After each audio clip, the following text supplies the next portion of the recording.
Well, let's start episode 132, I believe is the right number I've got here. We're actually recording, as you can tell, I've got Wow. sunshine coming in, which is great. I love this time of day because the sun has now gone to the other side of my house and I just have like blue sky and I love it. So I can actually open my window. Anyway, so it's Sunday afternoon. We wanted to make sure we recorded this after the Ubisoft Forward. And I want to give a little shout out to Dan and Kyle, who yesterday did a reaction. So make sure you go to check out our YouTube page. I think it posted last night, if I saw correctly. Yeah. Also, really hoping to get back. I know at part of the summer, I was in a pretty good groove of posting stuff, and then I've recently gotten out of it. When we get back into the groove of posting more content, we'll try to get back to doing that. We are regular adults with jobs and lives and things. We are indeed. You know, And this isn't our job. I did not take seriously enough the schedule that would kick into gear when school started because all my kids have sports and after school programs and like I've got here's the quick list of activities my kids do. We've got soccer, flag football, regular actual football, Dungeons and Dragons club, robotics club, and and they also want to start going to there's some kind of Minecraft club where you build with Legos and play the game as some kind of like club after school thing too. So it's insane. It's too many things. It's too many things. And that's in addition you have to 37 kids, so we do have a lot of kids.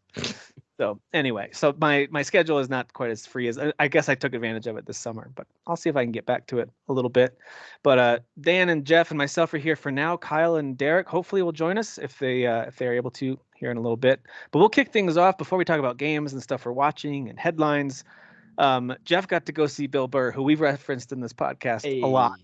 And I'm excited. I get to go see him. My wife and I are going to see him in December here in Colorado. But without, of course, trying to retell any of his jokes, how'd it go? I have no interest in doing that. You can't do it like Bill. Actually, Bill Burr has no interest in doing that too because they zip your phones in a bag and they seal it and you have to have you need somebody's help to open it. So like you can't. That's the new protocol for comedy. Smart. Like that's smart. It's super smart, dude. And he mentions it in the show, but he mentions it. I think he's mentioned it in specials too, because he's been doing this for a while. Where he's like, "That's why I got to take your phones, because otherwise you're tweeting during the show and like getting mad." or sharing bits. You know, sharing bits that's meant for the room. Basically. So, it was fantastic, dude. The first third of the act was like the funniest stuff he's ever done, and I was laughing uncontrollably. Did your face hurt? Your jaw hurt a little bit? Yeah. My temples were I was laughing so hard the whole time.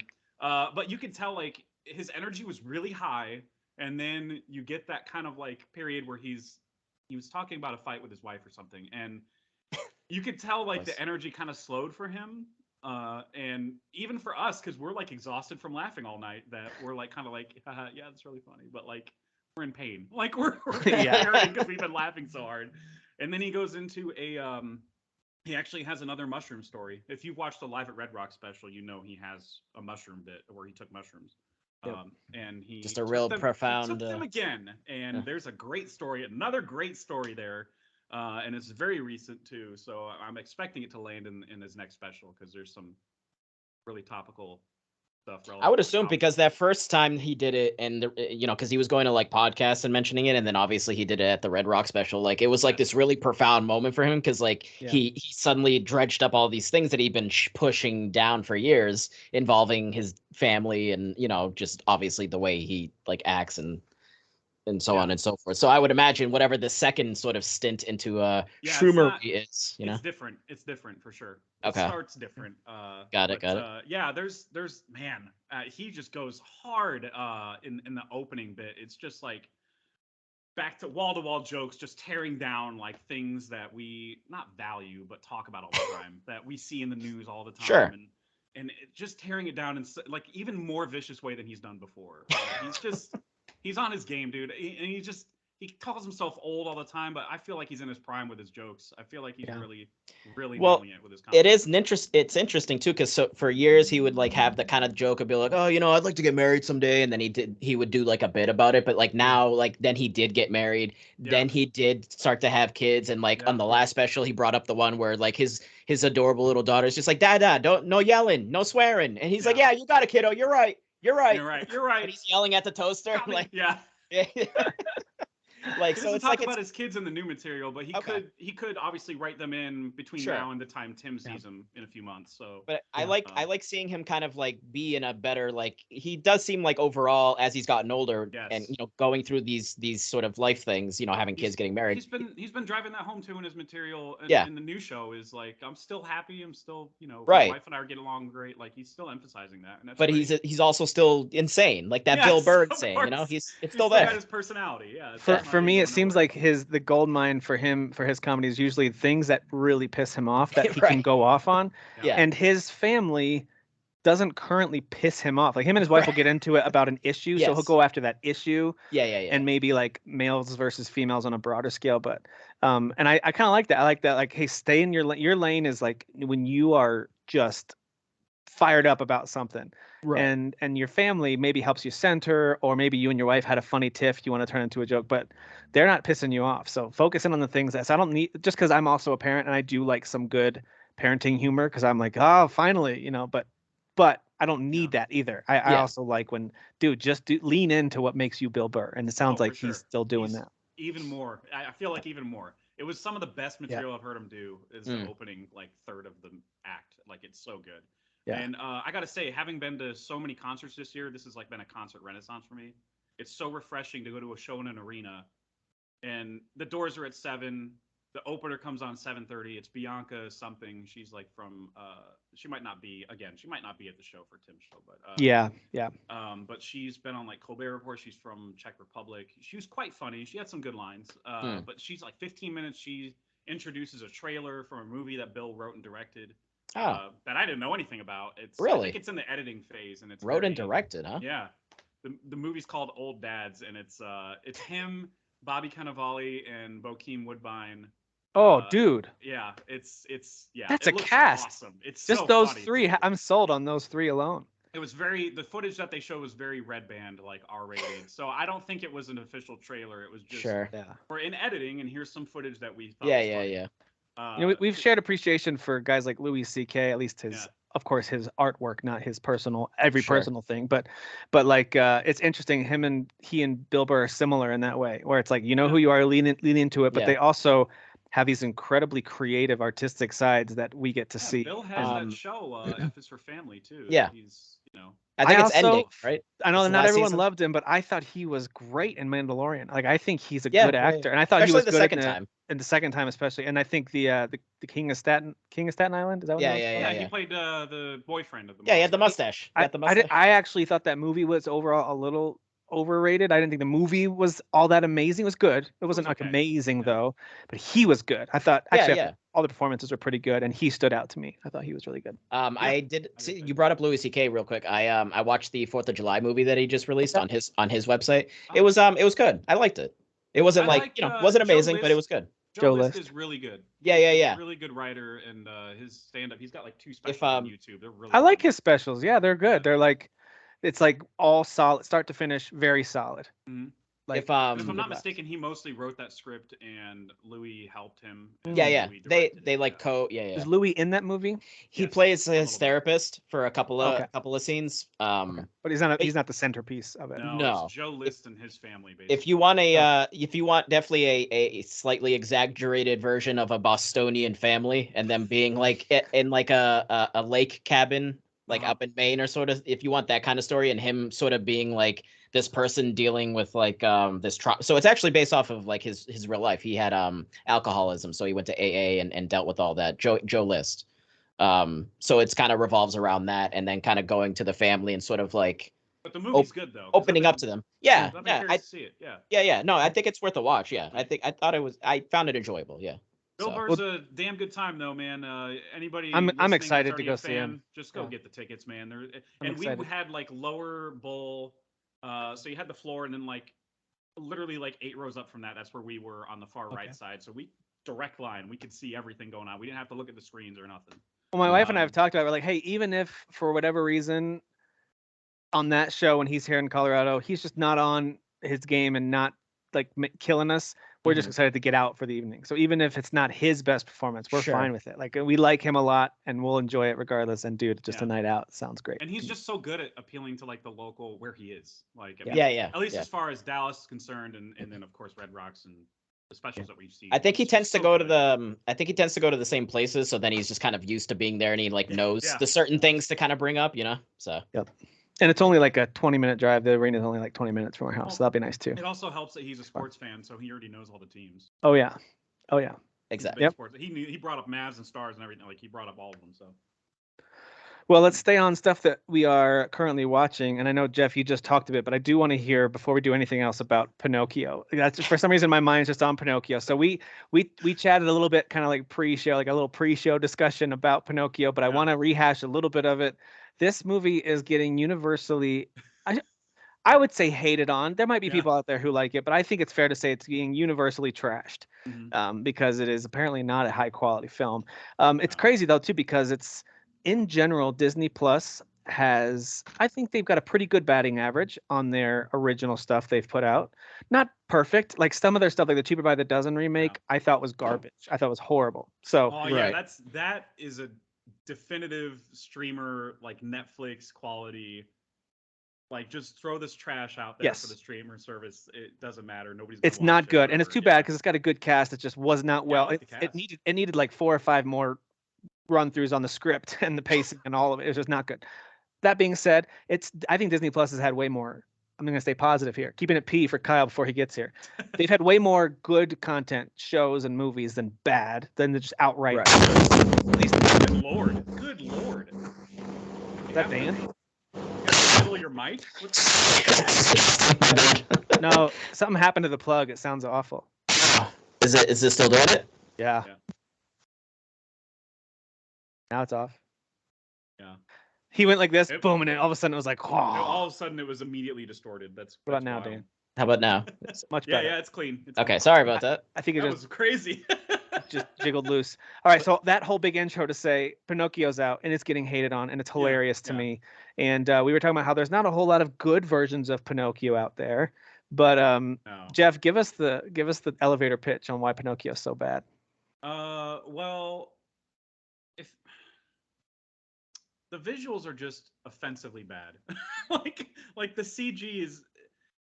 It's one thing if the story were uninteresting, which it is. That's fine. You can have an uninteresting story and still have visuals that are like, wow, that's really cool. But it's just such an ugly ass. Oh, movie. you mean like Avatar? You guys seen Avatar? You guys seen Avatar? I don't know about that, dude. So it's just, oh God, it's a struggle to find anything redeeming about it. Even Tom Hanks is like, what the hell am I doing here? Like, it's just crazy to me. You mean that's the vibe he gives off when he's acting? That's what it felt like. That's so weird. It's Tom Hanks, He's excellent. If you remember the animated movie, Geppetto is spending like the first 10 minutes of the movie just talking to himself, and that's what he's doing. I'm like, what the hell is? It's just, I don't know. Something about it felt really off. Like he was just there doing a favor for Robert Zemeckis, his homie, Robert Zemeckis, who directed it. Who normally does pretty good things up until recently. Like he used to make good movies. Yeah, he used to be a legend, dude. And now he's just like, how about I just piss it all away for a paycheck? How about that? And even his stuff that isn't universally loved, like Polar Express, wasn't loved by everyone. It's still pretty solid family movie. Right. It's fine. And I would say, I feel like Flight was his last great to me, great okay. movie. Because that movie ended up being like about like something totally different. It's a real story, right? Based off of I don't know about that. It might have been loosely based on something. You might be thinking of the story about a plane flying upside down over houses. I don't remember that. You might be thinking of the Tom Hanks one too. That one when he lands the plane on the Hudson. Anyway. Yeah, that one. Oh, Sully. That was Sully. Paul Greengrass, I think. Yeah, that was different. Yeah. Anyway. Yeah, that was actually real. But they showed the landing like 3 times, and I'm like, okay, this movie can just go away. So for a movie that's built all around like visuals, it's supposed to capture you because it's very dreamlike and all that. The fact that the visuals are such a letdown, to me, that's the biggest offense. It's supposed to be like a Lion King level CG event movie where you can't tell, like this looks totally real. And that didn't, in my opinion, some people disagree, but that didn't really serve Lion King well, at least the material. Even though it's gorgeous, it's like doesn't really match what the material is.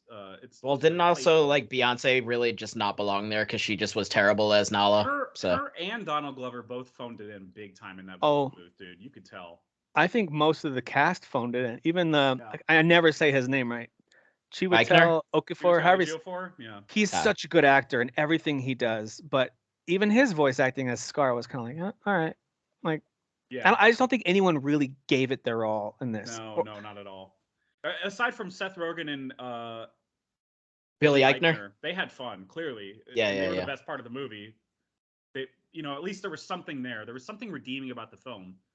With Pinocchio, it's like, wow, I don't think anybody's having fun here. The story is somehow worse than the original, and the old cartoons are already pretty questionable. Like, if you watch it today, you're like, what the hell's happening here? There's certain elements, the kids that turn into jackasses or whatever, like that's in the movie. And when Pinocchio solves his problem with being a donkey, the rest of the kids are just screwed. They're just like, whatever, screw the rest of the kids. Like, it's the same as the original movie where like he just pisses off to go do something else. At least they're staying true to the original. So the story is almost, the story and the movie itself is almost like a 1-for-1 remake of a movie that could have afforded a little more pizzazz and stuff added to it, kind of like the Jungle Book remake. Okay. Like the Jungle Book remake added so much to the story. That's what's interesting and tricky, right? They didn't do any of that for Pinocchio. People will complain that like, oh, this should feel more like the original. The heart isn't there, And then when they try to do something different, it's like, you're changing my childhood. You've changed everything. So it's like, well, finding that sweet spot right in the middle is clearly very difficult. So. Yeah.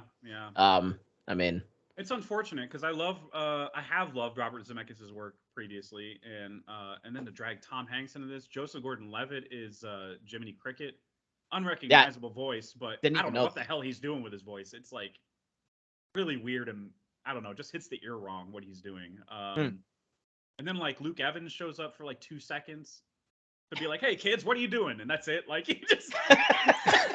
I think he sings a little bit. I don't know. The songs are so forgettable. Wait, what? Wait, did he play Gaston in Beauty and the Beast? He did. So maybe he owed somebody something? He plays like the guy who's in charge of those kids that are like doing all the drinking beer and all that stuff. Even though in the movie they say it's root beer, but it's like, we know it's beer. Come on. Maybe he owed Zemeckis a favor. Maybe. That's what I'm thinking. And then Cynthia Erivo, I think that's how you say her last name. She played the Blue Fairy, and she sang When You Wish Upon a Star beautifully. But then she screws off for the rest of the movie, and you're like, that was it? Like, she was just there to grant the wish, and that's it. And like that too. That song is like, it's a Pinocchio specific song, but like that song is like the main Disney theme, right? Like that's pretty much what they've used for years and years and years. She sings it beautifully. It is gorgeous, but the rest of the movie around it is just utter garbage. That's a real damn shame. And you can tell that they were just like, all right, whatever. This is not the best CG vision, so we'll just throw it on Disney Plus. And even the credits, when the credits roll, there's no style to them at all. It's just a black background, white text, generic text. F you, the movie's over. Like it's basically like a TV movie end credits. Clearly they just needed something to throw out there for Disney Plus Day, which ended up not being really an eventful day at all. I mean, there's some good stuff out there, but it's just mainly there's just empty of announcements, and it's really unfortunate, man. I really hope Zemeckis is able to turn things around. Well, also it's possible that they're like, oh, this is going straight to streaming. Cool, we don't have to do too much here. Like, nobody did any press for it either. Like Tom Hanks, none of these people did any press for it. They were just like, it's almost like everyone knew it was bad. Yeah, I think Disney knew that. Disney execs knew that. But it's unfortunate that they did it for this. But like Pixar movies that are genuinely really good ended up on that service anyway. Yeah, so people like kind of confuse the two for like, is it Pinocchio or is it Turning Red, which is actually good? So I mean, I don't know. I mean, really, just watch it, and then you can form your own opinion, which I know is difficult for some people, but. Yeah, it's funny you mentioned Luke Evans because we are very slowly, like almost like one movie per weekend. We just watched the second Hobbit, and he's the human. He's the bard. Yeah, in parts 2 and 3. That's right. Those movies are fun, man. That whole river sequence is ridiculous and so funny. Like with the barrels and the river and all the orcs, but the elves are chasing them, but then they're also fighting the orcs, and then especially the part where Bomber kind of lands on the land after rolling and knocking out a bunch of them by accident, basically. And then his arms and legs poke out of the barrel and he starts spinning, attacking all of them. Like, dude, it was very cartoon-like, but in a good way, like very kind of Saturday morning fun. And so I'm glad they included that kind of stuff. The first movie was just so slow. It took like an hour to get to anything action-oriented. I shouldn't say interesting, because I do think it's interesting. It's just it can be very boring if you're looking for Lord of the Rings style action. It takes a while. Fellowship was like that too, right? It was, yeah. So, you know. But they do Fellowship at least has some moments relatively early on where they're like in the village and getting, stalked by the evil thing. They have some moments that kind of keep you on the edge of your seat. And the first Hobbit didn't do that but the second one, there's probably like 7 or 8 moments that are like, there's the whole woods sequence, there's the Barrel River sequence, and then of course the whole dragon battle, which is so well done. Talking about good visuals. I remember really liking the second one compared to the other two. Yeah, the second one is really, I forgot how good the second one was. It was just the ending is like, oh, F you. You know what I mean? Like, yes. Yeah. and then they resolve the cliffhanger in the first 5 minutes of the next movie. Yeah, it's a good cliffhanger, but if you were watching it in theater needing to wait for, was it a full year between releases? I think so. I think it was like, 2011 was the first one came out, and then the dragon flying and saying, I am death or whatever it is he says, and then it goes to black screen. Like that's not nice. That's not nice. That's not nice. That's not nice. Derek is here. What's up, dude? Hello. Can you guys hear me? We can hear you. We can hear it. Jank and all. Good. Jank Rising. Well, that's good timing actually, because I wanted to move over to stuff that we're playing. So perfect timing. So here's a few new games that are out that I wanted us to chat about. We'll just jump right into one of two, I would call them major releases this week. The first one is Splatoon 3. I don't think any of us are playing it. No. And it's fun for us to make fun of it, but I understand people love it. And it got good. Yeah, that's why my background is Splatoon 3, because screw this game, it's ironic. Well, it's staying in the thumbnail then. Either way, I don't care. Yep. I don't think any of us are playing it though. I could be wrong. Nope, never gonna. Okay. Never gonna get. From the reviews, I did read a few reviews, and it does sound like it's the best version of this thing. And people who apparently the single player mode has got some cool things that people didn't expect, and that's great. I'm not into it. So No, sure. Well, I mean, does it have a full-on story mode? Because I bought the first Splatoon. From what I've heard, it's story mode. Yeah. Yes, I was annoyed because the single-player experience was basically just preparation for the multiplayer. It wasn't like anything cool. So I'll have to look at reviews. If it actually is like a single player story and it's actually semi-interesting, then yeah, maybe I'll buy it. Not right away. I've got plenty to play, but I might give it a shot. Ask our buddy Gaston. He has played it and said he likes the single player mode. Do not respect or care about Gaston's opinion about story or video games that's harsh. or entertainment. What do you respect Dan, his opinion? I was told that I am a little blunt and harsh. It's weird. I never. You've been told this? Oh, I wasn't aware. Derek, I have a girlfriend who likes to tell me while she's crying, "You're a little harsh." Hey, Derek, what can you tell us something you do respect about Gaston's opinion on any topic? Oh yeah, Gaston, I love you. That's all I will say. I don't respect you, but I love you. Got it. That's how you talk to your kids too. I don't know if that evens out. Yeah, I was gonna say. I don't know if that evens out. Gaston knows I'm just playing with him. I mean, we do not have, for the most part, similar tastes. So I wouldn't go to him and be like, "Hey, bro, what do you think of this game?" Because I would be like, "If you say it's good, I'm probably not gonna like it." Now I looked on Metacritic, and the score for this I think is in the mid 80s. Last I checked. Let me double check that. That's cool. 84. It's at 84. These tend to always get positive reviews for what they are. Right. Yeah. They are liked. They are liked. They are well liked. And so what I've heard is this is the definitive version of that type of a game. So it is an interesting, quirky, unique thing. It's just not our indeed. Unique thing. So, but here's something that is a little also quirky and kind of unique, but at least some of us do like this style of Souls-born type of a game, and that's Steelrising just came out from developer Spiders, who made Greedfall, and I believe. Are they the same team working on Greedfall 2, or is that a different team? Yeah, it's the same team. So they're doing Greedfall 2, but they just released Steelrising, which is kind of a French Revolution, somewhat cyberpunk, although not cyberpunk, somewhat steampunk, but not really really steampunk.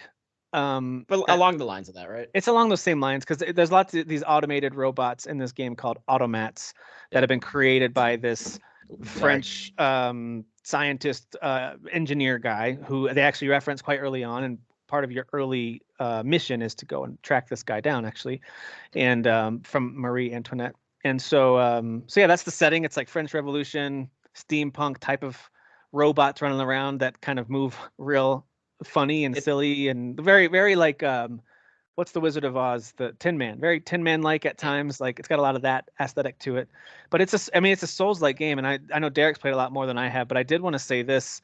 I do like that they don't force you to play it as a Souls-like. Otherwise, you don't get to play it at all. Which is a lot of Souls games do that, and that's their prerogative. They can do that. I have no problem when they do that. But sometimes a game like this that's clearly inspired by the Souls games, but they want it to be accessible. As soon as you start the game, I actually checked out some of these settings. You can essentially turn off all of the harsh difficulty, and then you have a 0 to, I forget the percentage you can go to. You can really increase the amount of damage you do, decrease the amount of damage you take. You can literally make it God mode. You can turn it to where you don't lose any of your resources when you die. So like a lot of times in Souls games, not a lot of times, every time you die, you have to get back to your point of death. And if you don't, those are gone forever, which can be pretty heartbreaking. It's happened to me in Elden Ring and other games like that plenty of times. So yeah, this is one of those games where they are allowing you to turn some of those things off if that really bugs you and you want to make it a little easier to experience. So it'll warn you like, hey, you won't get some achievements here, and you can't change the difficulty later. You have to start over if you want to play it the normal mode. But I like that they add those options. I have no problem with that. I don't think all Souls games need to, but it's cool that this one does. Well, so Derek, I've argued, let me just say something about that, and then I'll talk about the game. Yeah, but like, sounds good. I've argued that I believe Souls games shouldn't have a difficulty mode because that's the whole point of the game. Even though these developers came out and said, hey, this is a Souls-like experience, I am okay with them adding like an assist mode, mainly because, first of all, I'm just going to acknowledge it off the top. This is not a Souls game. Like they're not at that quality level. And so therefore, as a developer / publisher trying to make money off this, I would not put that type of barrier in between me and my customer and saying, if you're not good at Souls games, stay away from me. I would definitely, and I know they have advertised it, I would advertise, yes, this is a Souls-like experience. So if you're a Souls fan, we have something for you. If you're scared of Souls games, but you're kind of into our setup, the way things look aesthetically, the Revolution, French area, Paris, all that stuff, you're interested in that, come on in. This looks good. You know, we can make it easier for you. So I think it was a smart move on the business side, whereas I don't think From Software needs to do it, and they've made it publicly clear that they don't want to do it. So my issue is more you trying to force somebody who doesn't want to do it to make you happy. Whereas these guys are coming out saying, hey, we're just trying to make a Souls game, but we're also trying to make money and we want everybody to play. And I'm okay with that. As far as my thoughts on the game, as I've shared like in previous posts, I absolutely love Spider, mainly because to me, they're a small developer who keeps getting better every time they release a game. This is actually the first time they're doing something I would say different. Most of the time they're following more of a BioWare RPG type game. This is what else did they make besides Greedfall? Bound by Flames. Technomancer. Yeah, Bound by Flame, yep. Technomancer. Okay. All games that are decent. I liked Greedfall the most, and that's where I really saw the improvement. Technomancer was an improvement over Bound by Flames. They've been going up. Yeah, they keep getting better. And for that, as far as overall presentation and how this game looks and how it plays, this game is the best one they've created. It is, again, different. It's got some elements of Greedfall that I see as far as like, you can't get through this door until you get this tool and stuff like that. And Greedfall was like that, where it's like you had to level up your character in certain abilities and areas in order to maybe get access to a place like that. So it's kind of similar in that. But other than that, the rest of it, not even close to being the same. Yeah. So I went into this game not that excited. Here's why. Because I can forgive you for not having the greatest gameplay and stuff like that if I know I'm playing an RPG that's built off the story and the choices you make. You're now taking that away and you're saying this whole game is about gameplay. And so I was not expecting this game to play that great, so therefore I did not have that much excitement. That being said, it is better than I thought, but it's still not. If you're expecting a From Software clean, crisp gameplay experience, then you're not gonna get that. That's not what you're getting here.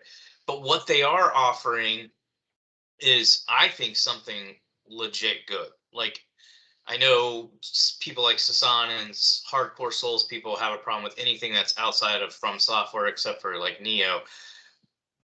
I would see those type of people being like, this game sucks. I totally get that. I understand. But for somebody like me who's like, I'm okay with a smaller developer not being as good, I feel like this game actually surprised me. It really was. I was like, okay, I was ready to actually bash this game on the podcast or make a post just saying this game's trash or it's average at best. And I don't feel that way. At first I did. I'll admit, the first boss you fight, he's not a big boss, but he's just like the first, I would say your, what's it called? Sub boss or whatever. He's the first thing that has like an actual boss health bar. Like a boss bar. And that was the first boss I fight. I actually got really mad because first of all, I hadn't unlocked. I died like 3 times against that guy. I was like, come on, this is getting annoying.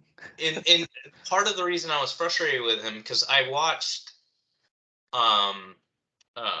Fighting Cowboy fight him and he beat him in the first round. I was like, this boss looks so easy. And then I get in there and I die 3 or 4 times. And most of the time, it was 2 reasons I felt like I was dying. One, I was like, I'm trying to dodge through his swings, and it's catching me. And in all Souls games, while you're dodging, they can't hit you. Right. So I wasn't understanding that, and that was pissing me off. Plus, I kept getting stuck on like things in that little area. Like I would get stuck on a piece of like a log or something. They were like piles of bodies too, and like one of them kept getting stuck in my and I kept getting stuck. So I was like, if this is what this game's gonna be, this game sucks. And then right after that, you unlock a gun.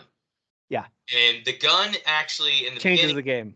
Totally changes the game. Plus I had the way I had my character set up, I was like, this is complete cheese mode. You just shoot a couple of bullets that freezes them, and then you do your special. So the weapon I'm using, the special, is called a tornado, basically, and your character twists like 2 or 3 times, absolutely obliterating everybody you fight. I was like, I even told Rob and Jesse in my private chat, I was like, this game is beyond easy. I mean, this is hilarious how broken this is. I was wrong again. Because that's what I like about this game. So I'm sitting here playing, destroying all these things, and it is an overpowered move, and the gun is overpowered for about a level. And then once you switch areas, you realize all other opponents start absorbing your frost bullets like they barely do anything. You would have to shoot like 20 of them to freeze them. So that becomes a waste of space. And then even your tornado move, it works if you use it correctly. If you just go in and tornado everything and just cheese it, you will get knocked back, knocked on the ground, and they will wipe you out. So I was like, cool, this game isn't dumb. It doesn't let you cheese it. So as I keep playing it, I keep adding different, and I don't know how many weapons you've tried to use. They give you a ton of different options. Plus, they have a store that you can buy different weapons in, and each weapon is extremely unique. There's a so I've tried the fans, the battle fans, and so I have the block move, which is actually quite handy. And then I've tried. There's these kind of like Wolverine claws looking weapons. I like those. They have a cool counterattack move. And then there's these dual blades. It's like something the Falchian. Yeah. So those are the ones I've tried. All very cool and kind of unique in what they do. There's actually later on you will unlock another dual blade, same move set, except the special is not a tornado move. It's actually the counter attack. So the reason I mention that is Fighting Cowboy was playing and he was using the claws because he's like, I like the counter attack. And then he found the dual blade because he actually likes the move set of the dual blades better. But it has the counterattack. So it has similar weapons with different specials that you will unlock later, but there is a wide variety of weapons. Some are fire, some are ice. So it's got all that alchemy in there as well. I gotta say, it's a really good game. If I want to throw out there too, if you like the thing that hooked me on Elden Ring, the end game. I was already hooked on Elden Ring. I loved that game from start to finish, loved exploring it. But what got me to play through New Game Plus and add so many more hours onto my playtime with that was the builds and the idea of like using your stats in a smart way with the right sets of equipment and and the weapons and all that stuff. I loved that. I thought that was a lot of fun. You kind of creating your own classes basically. This has some elements of that, and I don't expect it to be anywhere near that, and it's not. But it has some elements, and as you're equipping it, it'll actually show you at the bottom like what stats it scales with and how. And even when you're leveling things up, it'll kind of tell you like, hey, if you level up this stat, this weapon you have equipped will go up in damage, or it won't, like based on what it scales with. So it does a good job of kind of laying that stuff out for you. And as someone who really appreciates the builds of FromSoft games, that's nice that they included those elements. Something they do in this game that I wish FromSoft would do that I appreciate is all the armor is stat based. So, for instance, you start out with like 10 armor, like armor 10, and then in the game I found a chest piece that was plus 50. And I was like, heck yes. So there's a lot of different armors. They all have stats based. So some have less armor, but maybe they have better balance and better frost resistant. And you're fighting frost, many frost enemies, then you're going to maybe choose that. Yeah, you got less armor, but you can handle frost attacks better. Yeah. So there's a lot there on the defensive side too. So it's not just offensively. You can level up your weapons. You can level up your character. You can unlock new armor and different stats there, like I was saying. So there's and then there's I think there's 5 unlocks where you can unlock, maybe it's 4, where it's basically upgrades for your character. They're module, so you get the modules, yeah. So you can unlock. It's kind of like accessories or talismans, those kind of things. Yeah. Yes. So it starts out at level 1, and then you can level up to 2, 3, and so on. So you unlock all these. Yeah, because I got a grade 2 when that dropped, but I have to improve my module before I can equip that one. Yeah. And the other thing to make it a little bit easier for players and maybe take away from the redundancy, you can find this stuff in the level, but the boutique sells a lot of it. Yes, you have to give up your, I don't know what they're called, but what would be equivalent of your souls. But you can, if like say you really want to upgrade your weapon, you want it to be more powerful, and you're like, I can't find a bronze ingot anywhere in the level, you can go buy one. It's 2,000, and then you can upload or upgrade your weapon. So I feel like this is definitely gamer friendly. Yeah. So yes, it's a Souls experience, but really if you're anti-Souls games or you just haven't gotten good, this is a game that could actually ease you into like learn the systems of a Souls game, but learn it at the pace that you want to learn that. But overall, like I said, if I was scoring this, I would give it anywhere between a 7 and an 8. I see its flaws. It's objectively flawed. There's just camera issues. It is janky.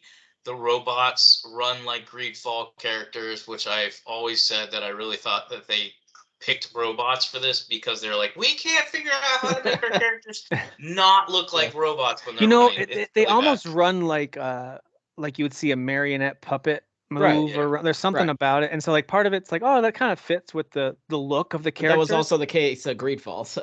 But in a way it doesn't, because the characters are tall and thin. Like your main character is a tall, thin character, and you're either running straight ahead and you kind of have this weird, like everything is straight up and down. Okay, you're a robot, I get it. But then if you're turning, you kind of do this weird lean, and then you're like, there's something about moving around the environment that feels kind of like you're skating, but not really. It's a very strange movement. The movement bothers me. It's one of those things that you can get used to, and if you're really into the gameplay, who cares what it looks like when you're running around? Because there's adjustments you can make. I would suggest pulling the camera back. I did it in Greedfall too. They have some serious camera issues in their games, but if you just move the camera all the way back, it makes things run a little bit smoother and look smoother.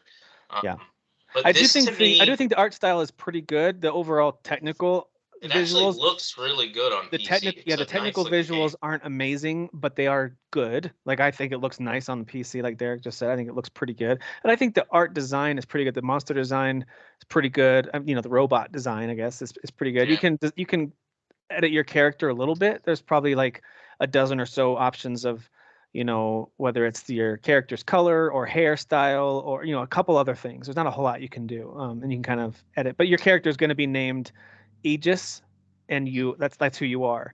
like Derek said, there's not, at least not so far that I've seen, there's not a whole lot of like, hey, carve your own path through the story. It's more like, here's the story. You decide how you look and what your weapons are, but here's the story's going to take you.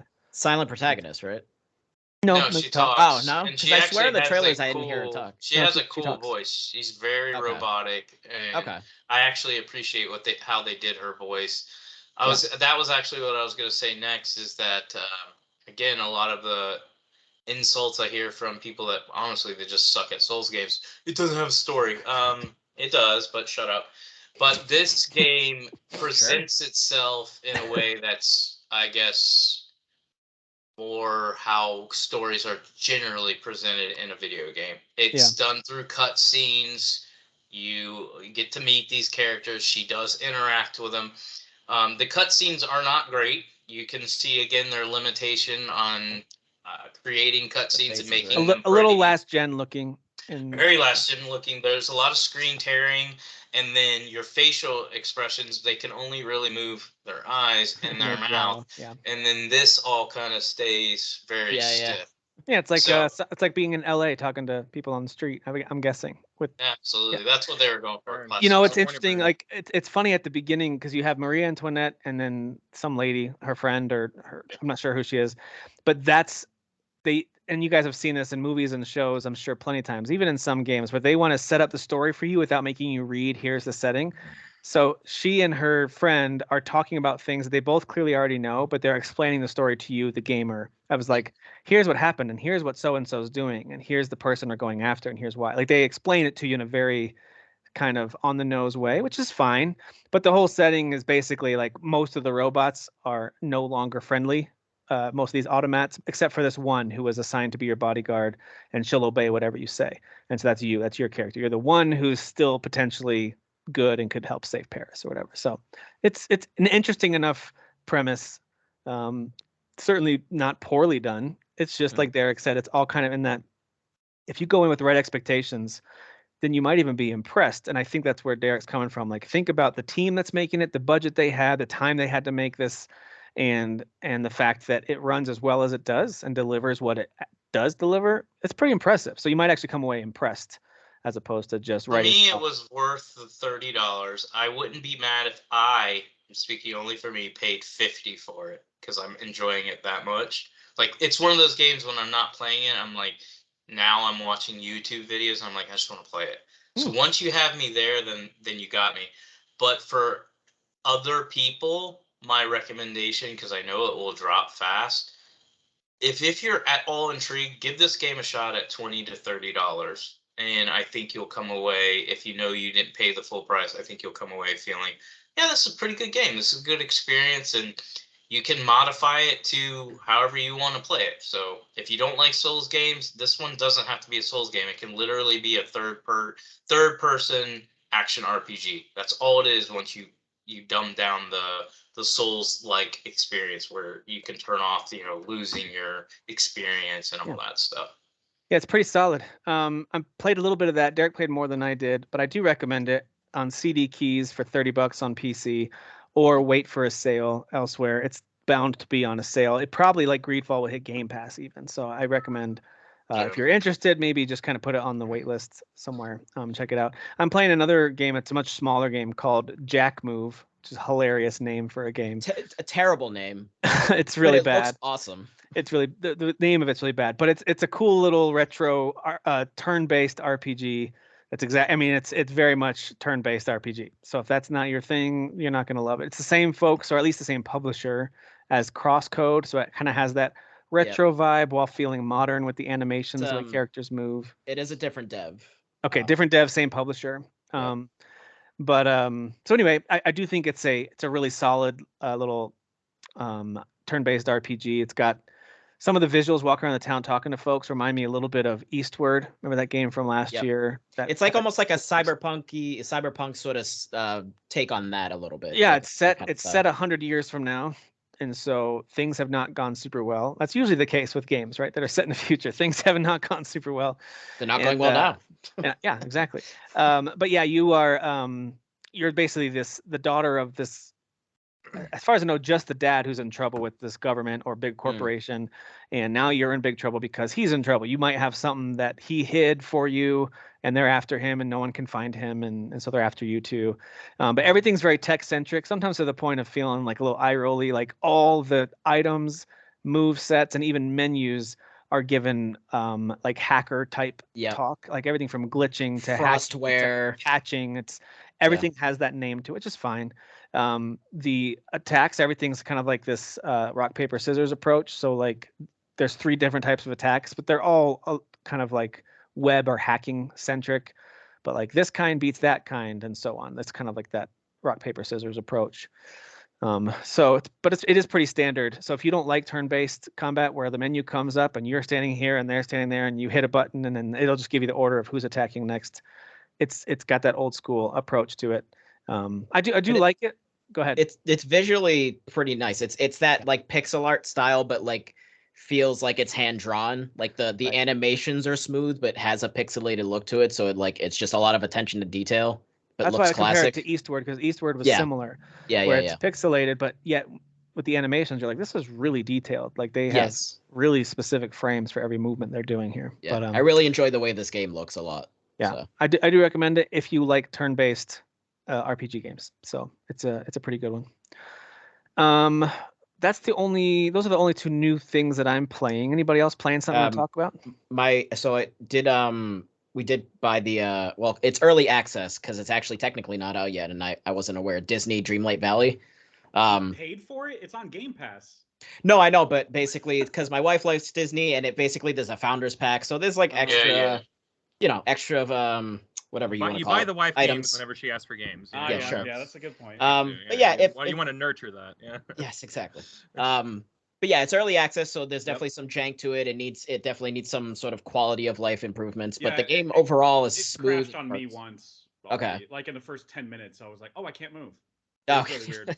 Yeah. She had an issue where Remy was like stuck in his house, but like he needed to be in the restaurant. So like we were just like, all right, well, this seems like the quest is literally just broken. But she had to track the quest to force him to go to so like little things like that. But again, early access, they'll have to fix these things, patch it, so on and so forth. I lost hours of it's cute, right? Game. You can't put it down. You're like, okay, I got this mission now. Let me go do that.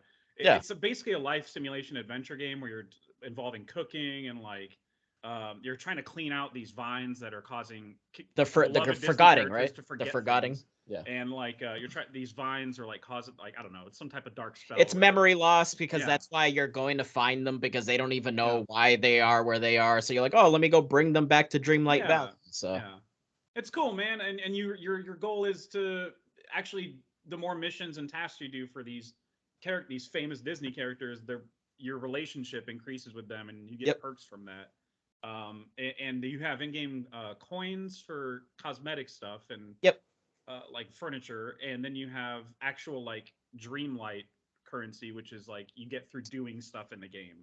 So the cosmetics, obviously, that's the stuff you can pay money for. But you have to actually do tasks to move the story, quote unquote, and unlock worlds and stuff like that. So it's on mobile too, or is this just on consoles? I think it's just on consoles. I think it's just console. Yeah. I think so. But this developer did make the mobile. It's Game Loft Magic Kingdoms game. Okay. And so this is basically like an upscaled version of that. Yeah. Game Loft the big Disney mobile game recently was Mirrorverse. That's okay. Got it. Yeah, but it's got kind of a little bit of that Animal Crossing-ness where like you're customizing your house, you can do all that stuff. You can grow some crops. Nothing too complicated, but all those sort of little elements there, like you said, the life sim stuff is there. So it's meant for anybody of any age to pick it up. I mean, obviously with not a 2-year-old, but you know what I mean. A little bit older than that. But it's meant for like everybody to be able to enjoy. Yeah. So it's very easy. But I was skipping this game completely. I was skipping this completely until I saw Jeff start talking about it in our chat, and now hearing you both talk about genuinely fun. Yeah, with any kind of positivity, I'm like, I would say I still don't believe you, but now I want to. I would look at reviews too. Reviews actually are Kyle's kind to the game as well. So again, if you're not into that life sims type thing, like if you didn't care about Animal Crossing and what is the actual mechanics and like what you're doing in that, you might not care for this. But if you're like a super hardcore Disney fan, you're going to be intrigued. You're going to be like, oh, I get to find Wally and. and plant a little home I own here. every Disney Infinity figure, and please edit that out, Tim. I don't want that. It's just gonna say I own every. Yeah, exactly. Yeah. I assume he said dildos, so You could just They're you could put the Disney-themed. robot voice, put the dildos. They're Disney themed. They're Disney. The Stitch one is really. Never mind. Okay. Extra tentacles, right? Extra tentacles. oh, good lord. Well, anyway, this game is expect wholesome, and that was I did not expect to hear positive thoughts on this game. Like if you would have told me a couple weeks ago, like, hey, someone's gonna come on the show, a regular on your podcast, and talk about Disney Dreamlight Valley. Yeah. But, oh, Dan, what do you have? What is this? No. Oh no way! But Dan, do you guys could you guys give me some bottle water? So for our I listeners, cannot believe you did this. Dan has a mug that says, "Could you give me a bottle of water?" And not only that, but it has a very fancy character underneath. Mr. P. You can buy that in our merch store. It's over Yeah. at roosterteeth.com. That's pretty excellent. That's pretty excellent. I gotta keep up the bit, you know. well, Go ahead. well, now Jeffrey. that Kyle's here, I think Kyle's the only other one that finished Cobra Kai. I had a game I wanted to talk about. Yeah, I was going to ask about any more games. Go ahead, Kyle. I want to talk about the new Cyberpunk update because they released a lot of stuff on that, and I've put a lot of time into trying to check a lot of it out. They did an update on top of announcing the expansion. Yeah, the update came out the day that happened. New gigs, new armor, new clothes, new weapons. UI cleanup, there's some, since the game has come out, they've done a lot of these updates, and just the flow of the game is a lot better, but that didn't happen in this update. I think that was a previous update. Just the way that they roll out the missions and guide you through the world, it's not as like, wow, there's just like too much to do. Like, I don't know which direction to go in or whatever. Like, it feels a little more drip fed, so, it makes for a cleaner experience. But the new stuff here is really cool. You have a lot of stuff from like the Edge Runner anime that's about to come out. They just gifted you like dozens and dozens and dozens of clothes. Which the thing I wanted to talk about the most is transmog, which is fun. I like the idea of being able to wear whatever I want to in a game or whatever. But it's never something I super care about. You know what I mean? I'm never like, I can't believe they don't have transmog in this game. When I was playing this game, I maybe looked dumb for 100% of this game. There is no point at any time I ever look cool in this game, because like all of your gear is constantly changing because it's an RPG, Right. But like maybe you're putting on a do-rag, but you're also wearing a bicycle hat, and like it's just you look like someone threw up a wardrobe on you for like the majority of that game. Conflicting colors, all this stuff, and like it was very annoying for me the entire game. Now you can set up as long as you have the article of clothing in your inventory or in your stash or whatever.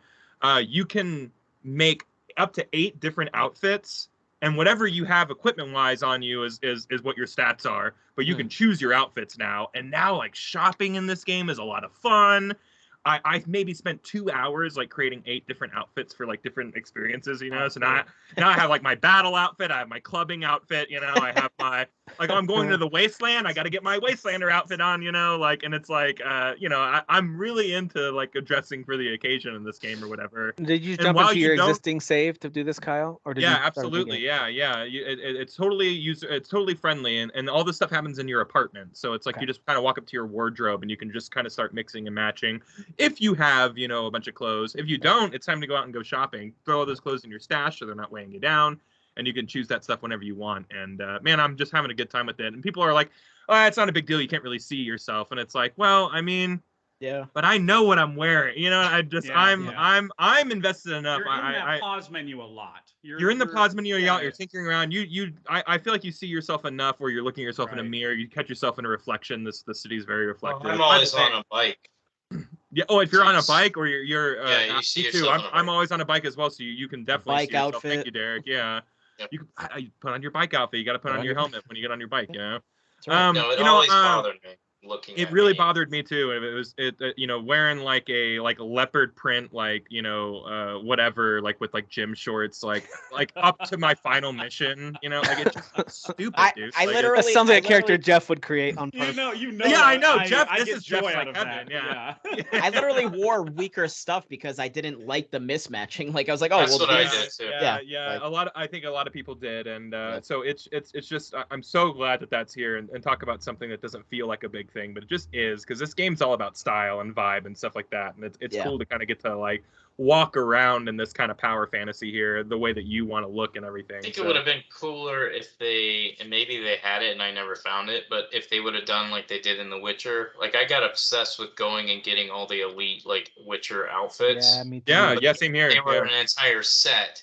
Yeah. And I think if they would have had cool like looking sets that were high powered, and they had their bonuses and stuff like that, I think that stuff is out there, and it was a little more buried, and now that stuff is a little more forward-facing loot or on the path, like on missions like that. They restructured a lot of stuff. Like, the game is just a better experience now, just all in all. And I love The Witcher. It did that. I love that. Same here, yeah. I love all those Witcher class schools and gear and swords and stuff like that. And they really upped like the importance of like iconic weapons and stuff like that in this game as well. So it's like collecting all those weapons and legendaries and stuff. Like, it's just waiting for New Game Plus, and then it just feels good. Yeah, it sounds like a lot of people are waiting for New Game Plus. So I hope that will still be waiting for it for a while. Yeah, I hope that comes out for people whenever that. You know, though, to be fair, CD Projekt Red added that to Witcher as one of their free updates, separate from their expansions, right? So I don't see them ignoring this. It's just one of those things they're probably trying to get it right for whatever reason. I mean, it took this long for the game to run well for a lot of people. So and getting to fix that becomes and just to say, like, it running on next gen consoles now more than ever, especially after this update, it is just like a perfectly smooth running game, and I'm saying that as someone who didn't really have issues like when the game came out. I thought now the game I'm playing now, I'm just like, boy, you know, like even me, like you would be totally dumb to not say that this game is running better on better hardware and stuff like that, and just it's a smoother experience now, and just what year did this was this 2020? 2020, very December 2020. Yeah, the end of 2020. Wow.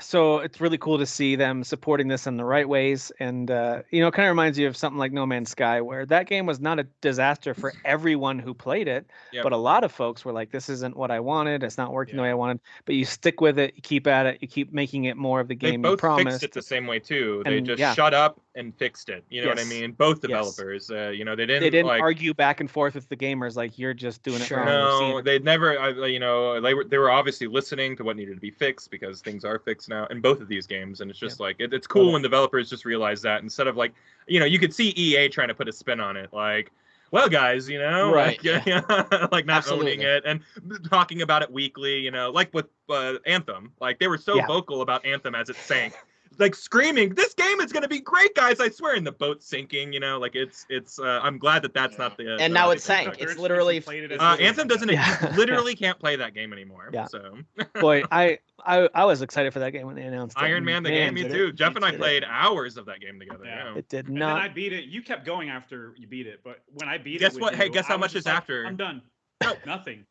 There isn't anything. So I tried to play more, and I'm like, there's nothing real to play. There's nothing here. I beat the story and then tried to play the end game, and I was like, I don't want. So for Cyberpunk 2077, am I the only one who hasn't finished the story of that game? Because you guys all have, right? Didn't you all? I finished, Yeah. I finished a Corpo run, Or my run, anyways, Yeah, I need to jump back in. I'm probably gonna start over. It's been too long since I've played it. I think I think you'll appreciate, because you'll be able to replay the parts that you played, and you'll be like, oh, this stuff isn't a mess anymore. And I mean that from a UI perspective also, not just like a performance perspective, but like it was a bit, even the inventory is a little changed and streamlined, like since you played it. Like I think you're gonna they did that with Witcher too, though. That's the thing. That's the thing I wanted to bring up, is that Witcher, if you play the vanilla version and then you play it now, like the menus look completely different in every way, you know. They do, including some of the more advanced upgrades you get over time as you start to infuse different items into yourself or into your weapons or whatever.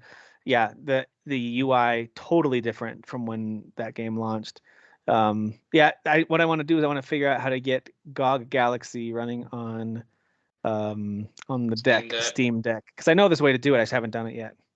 Because that's where I own Cyberpunk, is on the GOG Galaxy launcher. Does it not run on the Steam Deck? Is it on a native? You just have to, just like with Xbox or with Epic Games, you have to do some special things to install it. Oh, it's not on Steam. Okay, okay. Or it might be on Steam, but I don't know. You don't own it on Steam. You can add it to Steam, and then if you're close enough to your computer, you can stream it on your Steam Deck. Okay. Right. Yep.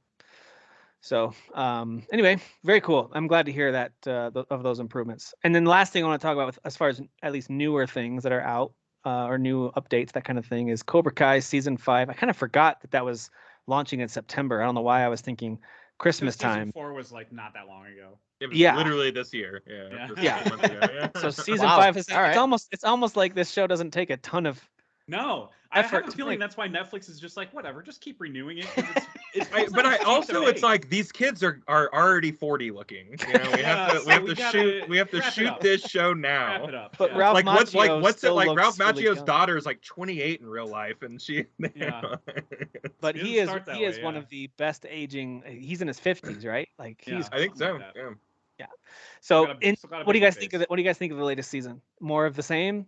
In a good it way, is, but I love more of the same. It's and I. But I also, think, like it feels like it really gets kind of epic. Also, you know it what does. I mean? Like, I feel like the score is like, oh, this is very cinematic, and things are Yeah. happening that like The stakes show are really wants you to high. feel very high stakes, and It's not just about kids fighting anymore, man. Yeah, like these are like martial arts masters who are very mad at each other, and like.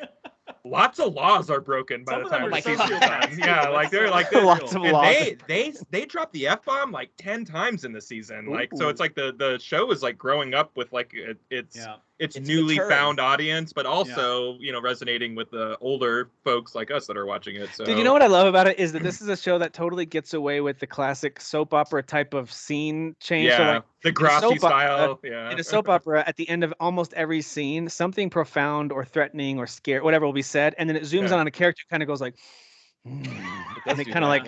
And this show a lot of musing, like it'll zoom in on Kreese as he says something like, "You'll learn to regret it," and it'll zoom in on him or whatever. Like, I think they do it to him a lot. I still like it. I'm okay with it. I like it. It's funny because you guys have praised it for a while, and it's like I almost can't take it seriously. But I know you guys obviously are enjoying it. There's just obviously something cheesy from the outside looking in. Like, I compared it to they know it's cheesy. They know it's there, and they lean into like it in a way that like erases it. I don't know. It's like they add some balance to it. I don't know. There's a friend of mine who does not like the show, and he was very critical of it, how cheesy it is, and he doesn't understand why people love it.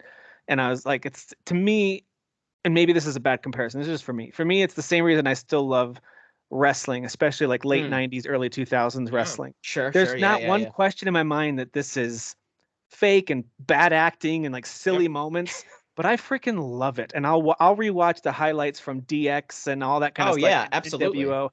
I'll rewatch that stuff all day long, and that's all I like. And so this is the same thing to me, where it's like, oh yeah, this is cheesy, but boy, do I still get chills during certain songs. I can vibe with that. I can vibe. So many 80s songs just randomly start playing, like every season. Yeah. I think for a lot of people, I'm not saying for everybody, it's nostalgia. So if you go back and watch the old Karate Kid movies. God, were they badly cheesy. Yeah, I bring that up often. As someone who did grow up watching them, I was like, so when I was a kid, when I watched them, I wasn't aware of how cheesy they were. I just simply said, this is good, because I wasn't I don't know, I feel like movie critic nowadays, their opinions are professional. And they're critics. They're all professional critics. We're all critics, and we're always looking for something bad to say about something. Yeah, it's true. But when I was a kid, I was just like, I wasn't going, oh, that's unrealistic. You can't kick like that.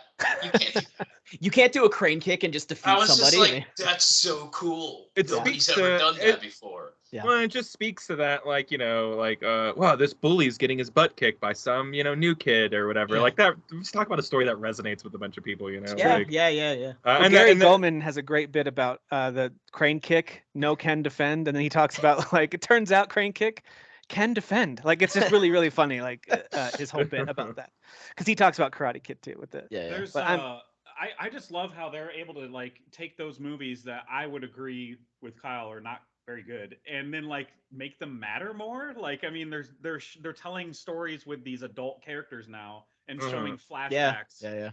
At very important moments in the show that makes me go, oh, maybe those movies were good. No, they're not. Yeah, no. Very reminiscent of Dragon Ball, right, Kyle? You know, kind of referring back to Dragon Ball. I mean, absolutely. But like in the last season, there was a lot of like, boy, do you remember that typhoon? I was like, boy, yeah, that that's right. He saves him out of type. And stop it. That movie sucked. Like, what the fuck? But like the show makes it like Jeff said it. That moment recontextualized matters because like that was a traumatic experience for these people who are now adults, like reflecting back on that. But like when you're watching the movie, you're like, why would they make a second one of these? You know? I don't remember what season it was. I only got through the first 3 seasons, but like there's a season where they kind of changed your perspective on like, you know, the first movie's all about making, I think, Johnny look like the bad guy. He's, you know, a piece of crap. And then you watch the show and you're like, wait, was he the bad guy? Yeah. Like things were done to him. And if I was in his shoes, maybe I would have been a jerk. So they did a good job of like taking something that back in the 80s, that's what you did. You made a good guy, you made a bad guy. The bad guy was just bad because he was bad. The good guy was good because, well, he's the main character. And then they went, no, we're going to go in this show. Now we have a new main character. He's the bad guy, or one of the main characters. He's the bad guy from the movie. Now we're going to give you backstory on him. We're going to show him in a sympathetic way. And now you can go back to the movie and go, oh, I was wrong. You also, know, he's a lovable, sarcastic loser. Yeah, like he kind of like things aren't. He's so dry so freaking and funny. To say that. Like, oh my god, dude! The stuff that he says or just misunderstands is like the best. I mean, that's why Barney Stinson loves him, right? Dude, when he first gets the internet and learns how to search for stuff, like his first few he calls searches, it goggle. He's like, I goggled that. Goggle, goggled that. So good. There's a part where he tries a White Claw, and I lost it, dude. Oh yeah, that's so great. It's such a funny freaking moment. I don't want to spoil it, but he has moments like that throughout where he's just. He'll always like ask about a new thing he hasn't heard of that exists in modern society, and he'll be like, "Yeah, but is it badass?" Yeah. And then if somebody goes, "Yeah," he'll be like, "Yeah, dude, all right, then let's do it." The Billie Eilish, Billy Idol like mix up was super funny to me. He's like, "Oh yeah," like he's like Uber driving, and he's like, "Yeah, I'll put on some Billy because he mishears them and puts on like Billy Idol," and they're like, "What is also, this?" when he names a new dojo like Eagle Fang, like why'd you name that? He's like, "Cause it's badass." Like that's just like, he's not wrong. Cool. He's not wrong. I mean, it's pretty cool. Eagle Fang, but even in the show, characters like that's so dumb, and he's like, "Yeah, but it's awesome."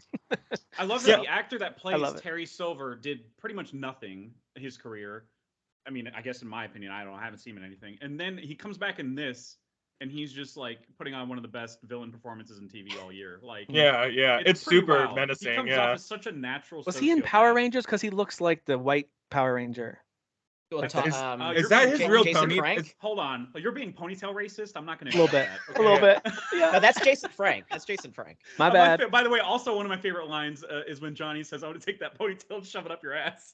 Yeah, it's good. I want to know if that's his real pony. Like, is that his real hair? It makes no sense. It's so good. It makes no sense. That's right. It's badass. I will say one last thing about it. This season's about Chosen a lot, which is like the what's his face's like enemy from the second movie. They introduce him like last season when he goes back to Japan. Yeah. And he's a big part this season, and he's like the best part for me about this whole season. They made a character in a movie that I don't care about and brought him in and made me care so much about like his story and like what this means to him.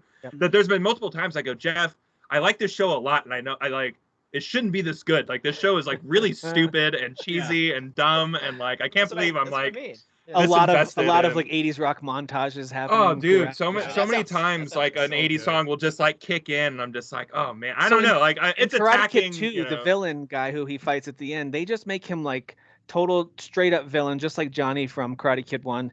But in the series, even before this season, just like Derek was saying, they kind of make you rethink a bit. Like, actually, Daniel was kind of an invader and took that guy's girlfriend again. Just like he did it again. Man. This guy's just taking girlfriends everywhere. Daniel's kind of the worst. Like, the more you kind of keep revisiting these, you're like, dude, he's a girlfriend. And when you revisit those things as an adult, it's just how adulthood kind of recontextualizes everything with your youth. And how Cobra Kai, when you look at that dojo or whatever Terry Silver's turned it into, or Kreese, as an adult, it's like, oh, they're just brainwashing these kids. These kids are pretty much just like, they say it several times in this season. You don't know what it's like in there. Like, you're just kind of just a victim to whatever your sensei is spouting. And I don't know. What a cool show. Really well. I'm excited to watch it. It's a good one to like show your kids, you know, because like there's like some like stuff to learn and it's fun and you know I feel like it's friendly enough. I guess it's getting a little darker as it's going along, but there for sure. But there's the way that it ends, and they've done this before with like season 3 or something. The way that it ends in a way where you're like, well, if they don't get renewed, then I'll be fine with that because they ended it kind of beautifully. Very corny action 80s ending for sure. Love it. Like, I need more of that in my life. Like the way they ended it, like there is a hanging thread, but like if they don't renew for whatever reason, I would still be satisfied. Like it's very interesting. That's like one of the most impossible things to do with television. You always left me smiling and satisfied. That's what she said. That's what she said.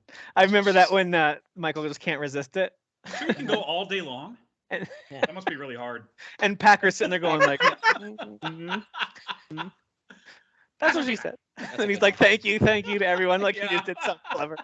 That one and the dinner party one are the best ones. So good. So good. Sorry, we're talking about The Office for those of you who aren't following with us. Okay. So one of the things I wanted to do before we, do some headlines and then wrap this up, I wanted to talk about some what I would consider to be relatively forgotten games. And my list of these games got way too long, so we'll revisit this in the future. Maybe in future episodes, we'll bring this back as another segment. I'm just going to focus on 3. There's so many that we could like, hey, what happened? I only found 4. That's interesting that you have. But what happened? I found so many. And so, by the way, these aren't games that like don't exist. It's more like this was announced. I thought it was supposed to come out. Where is it? And so so these 3 that I picked are actually relatively recently announced, and they've gone totally quiet on them in terms of because if they're older from the 90s, they're clearly those games are they're dead. gone. Like... Right. So exactly. So I didn't do stuff that's even from like the early 2000s that are like, they obviously canceled Rogue or whatever that Rockstar game was. Like some.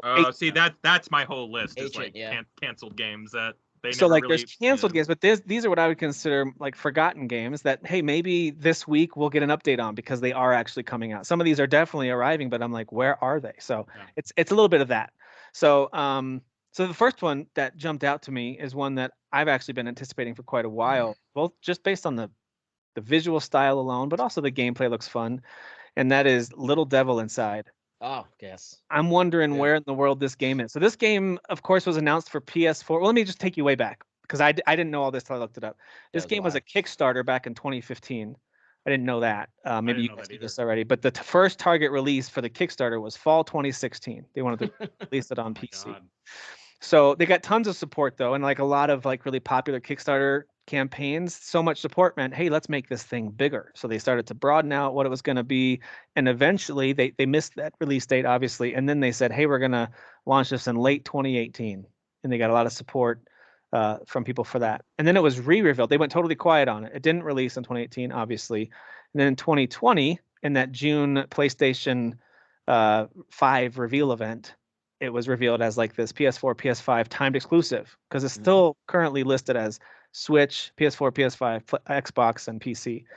But it was announced as a timed exclusive in 2020. But they didn't give a release date. Just said it's coming to PS4 and PS5, timed exclusive. Okay. And they kind of re-revealed it. And then CES, that following January, it was listed as a July 2021 release. So we expected it last summer. It was kind of on my calendar as a game to maybe play last summer. And it just, that date was just removed and never referenced again. Yep. And then all of a sudden, last October, the last time we really heard anything about it was we're coming up on almost a year. That's why I consider it sort of a more modern, forgotten game. Like, where is this game? They did a deep dive on the gameplay 11 months ago, and we haven't heard anything since then. So they did this State of Play live stream, did a featured in-depth look at the game, new footage, gameplay. I don't know if you guys remember this, but it looked great. It kind of looked close to complete. And now here we are 11 months later. There's been nothing official, at least. You've had a rumor mill here and there about different things, but there's been nothing. So is this going to be like a surprise drop? Like, oh, it's ready, here it is? Or is this like, hey, it hit some major snags? Or like, I don't know what's going on with this game. But I don't know. I know it's a smaller dev because it's an indie dev. So usually with that, I just always assume like, I mean, it's a small team. It's taken them a while. I don't know. That's the thing. A few of the ones that I've found it's very public what happened with the games being in limbo. Because the developer left, like a head developer, like a director left, or retired. So like Yeah, like what's going on with these indie games that we're excited about? Like, yeah. So that's my first one, Little Devil Inside. I would love to see, Sony somehow make it work for this holiday. That'd be a fun holiday game to see, or even why not February of next year? It's pretty empty, I think. February and March is pretty empty. Just kidding. No, it's not. But it would be. I'd love to play this game. I hope it actually arrives. Maybe it's going to be a PlayStation Plus game like Stray. Maybe it'll be like that. So anyway, seems like it would be. So that's number one. Second game that I have been wondering where it is. I haven't seen anything about it in a while. It's announced in 2019 as a Switch exclusive to follow up Golf Story was Sports Story. So this game was supposed to take that Golf Story formula. It's kind of that RPG, like a 16-bit, 32-bit RPG. It's kind of goofy, very tongue-in-cheek humor, and you're going to build up your character and play all these rounds of golf. And it was pretty fun. I liked that game. It was one of my kind of favorite unexpected games that year. It was really fun. And then they announced Sports Story, which is going to have tennis and a bunch of other games added to it. The last update we got was summer of last year, at least the last official update. Their Twitter account has gone silent, as far as I can tell, since last summer. I just looked that up. And the last update was them saying, like, hey, the game's gotten much bigger than we anticipated, multiple career mode options, especially for tennis and other things. And so, like, we're working on it. It was basically what it was. Then they stopped updating on it. It's just gone totally quiet. And now we are 15 months past that. And there's been no, and we've had lots of, Nintendo indie directs, opportunities for them to say something. It's been very, very quiet on Sports Story. So that's one that I'm wondering, where is that? Yeah. And the last one, I don't know how many of you enjoyed playing Senua's Sacrifice. Was that what the first one was called? Hellblade Senua's Sacrifice? Yeah. The title's a little confusing because I think it was Hellblade Senua's Sacrifice and now it's Senua's Saga Hellblade 2. So whatever. I'm not sure the order of things, why they swapped them around, but sure. This game was announced at the 2019 Game Awards. It is one of the first big-time games that we know of that's planning to use Unreal Engine 5, which is awesome. Last thing we saw was at the 2021 Game Awards. So it was announced in 2019. More recent for some reason. It was announced in 2019. The most recent thing we saw was this great 6-minute trailer. Yeah. At the Game Awards. So this one isn't forgotten, but it's gotten weird, in my opinion, weirdly quiet for a major exclusive that was announced. We're coming up on 3 years ago. That had a pretty big trailer, 6-minute kind of story / some gameplay trailer. And where is this game? No, not even a release window. Not even saying, winter 2023 or you know what I mean, like nothing. So I do wonder where in the world is this game, and it could be the same thing with the other two, where it's, hey, the scope just grew and the team needs more time. It's like, all right, that's fair, but it does seem weirdly quiet. Front, I think it seems weirdly quiet. So what do you guys think about those 3 games? Do you think we'll see them anytime soon? What are your thoughts on those 3? Little Devil Inside, Sports Story, Senua's Saga. I mean, I'm definitely Hellblade first out of all 3 of those, if I'm honest. You want to? Is that what you said? No, I think we will get that one first. Before Oh, you think we will get it? Okay. Yeah, just because of who's backing that one, like Xbox. Who's backing it, and I've seen updates on it. Like, whereas, the other 2, I'll be honest, I don't care about, so I didn't check. But Senua. Oh, shocker! What updates have they done on Hellblade 2? Well, like every time Xbox does a show, I won't say every time. Most times when they do a show, they do either a new trailer or they talk about how it's coming soon. Also, Ninja Theory does, like, every once in a while they'll do insider info for people that follow them, and they'll talk about development stuff. Now, they've been quieter with this game, but I also think that's because of who's backing it. Whereas when they were releasing it on their own, the first one, they were definitely more open because they wanted you to know everything, what they're going through, how much it costs, when they potentially will release it. Please pre-order. We need your support. Whereas now they're like, we don't need your support. We've got Microsoft. We're good. But they still update it and stuff like that. That's good. The game that actually came to my mind as you were talking was Beyond Good and Evil 2. That was on my backup list to talk about. Yeah. That's on my That's backup like, list. I won't say that I'm excited for it, but when they showed it, I was like, oh, that's pretty cool. And then it just literally disappeared. Gone. Yeah. There was a couple of even things. had a developer walkthrough that looked Yeah. amazing. It was It was like an hour-long video. Yeah. Damn. I don't know. But yeah, I had that one, and this one is related. Wild, where you can jump from animal to animal and like just whatever. I've been trying to search for the name for that game this entire time, Jeff. So thank you. So that was a PS4 exclusive, right? I don't know. I think it's an I thought that was Ubisoft. Xbox. Maybe it was Xbox. Maybe it was Xbox. Either way, both Beyond Good and Evil 2 and Wild are Ubisoft games, and it was by like the same. Oh, it was Ubisoft. Okay. It was the same creative director, and he retired, and both those games have been in limbo ever Both since. those games have probably been accused Since of sexual 2020, harassment. And retired. Yeah, it was something to do with that, I guess. Could be. So, it really, truly could be. Yeah. When you said Wild, I thought of Good and Evil. When you said Wild, I thought of Everwild, which was another one that was announced. That the art style looked really cool, but then they talked about going back to the drawing board. So we did kind of get an update that they're announced in like 2017 or something. Yeah, Wild is older. Everwild was more recent. Yeah. Okay, but then I'm pretty sure Everwild, they said we're going back. We're kind of like, we're not happy, and we're going to kind of reboot the. Yeah. So I think they communicated about that about a year ago, but they let us know, like kind of like with Metroid Prime 4, which is also on my list, but it's like, but they said we're going to start over. That we're not happy with what's going on. We're just going to scrap this and start over. Didn't they? So and same with Prince of Persia: Sands of Time remake, which is on my list here too. But they said we're starting over. Like we just aren't happy. So it's basically a Ubisoft problem. It could seems like it. It could be with Assassin's Creed not revealed. And what else comes to your guys' mind for this? What else comes to your guys' mind for forgotten games? Dragon Age 4. I mean that was announced quite a while ago, and then it's been very, very quiet about that. I mean, we know it's coming. That went through a major redesign as well. Remember, it was a games as a service game, and then they're like, "Wait, that's not a good idea," and we're like, "Yeah, we know." yeah, exactly. EA's so that was leadership has been very, very, very poor. There's an indie game by the Firewatch developer, In the Valley of Gods. Oh yeah, that they showed trailers. The year that they announced it, they kept showing stuff every now and then at a showcase, and I'm like, cool, this looks almost done. This is great. And then nothing, absolutely nothing for like 2 years.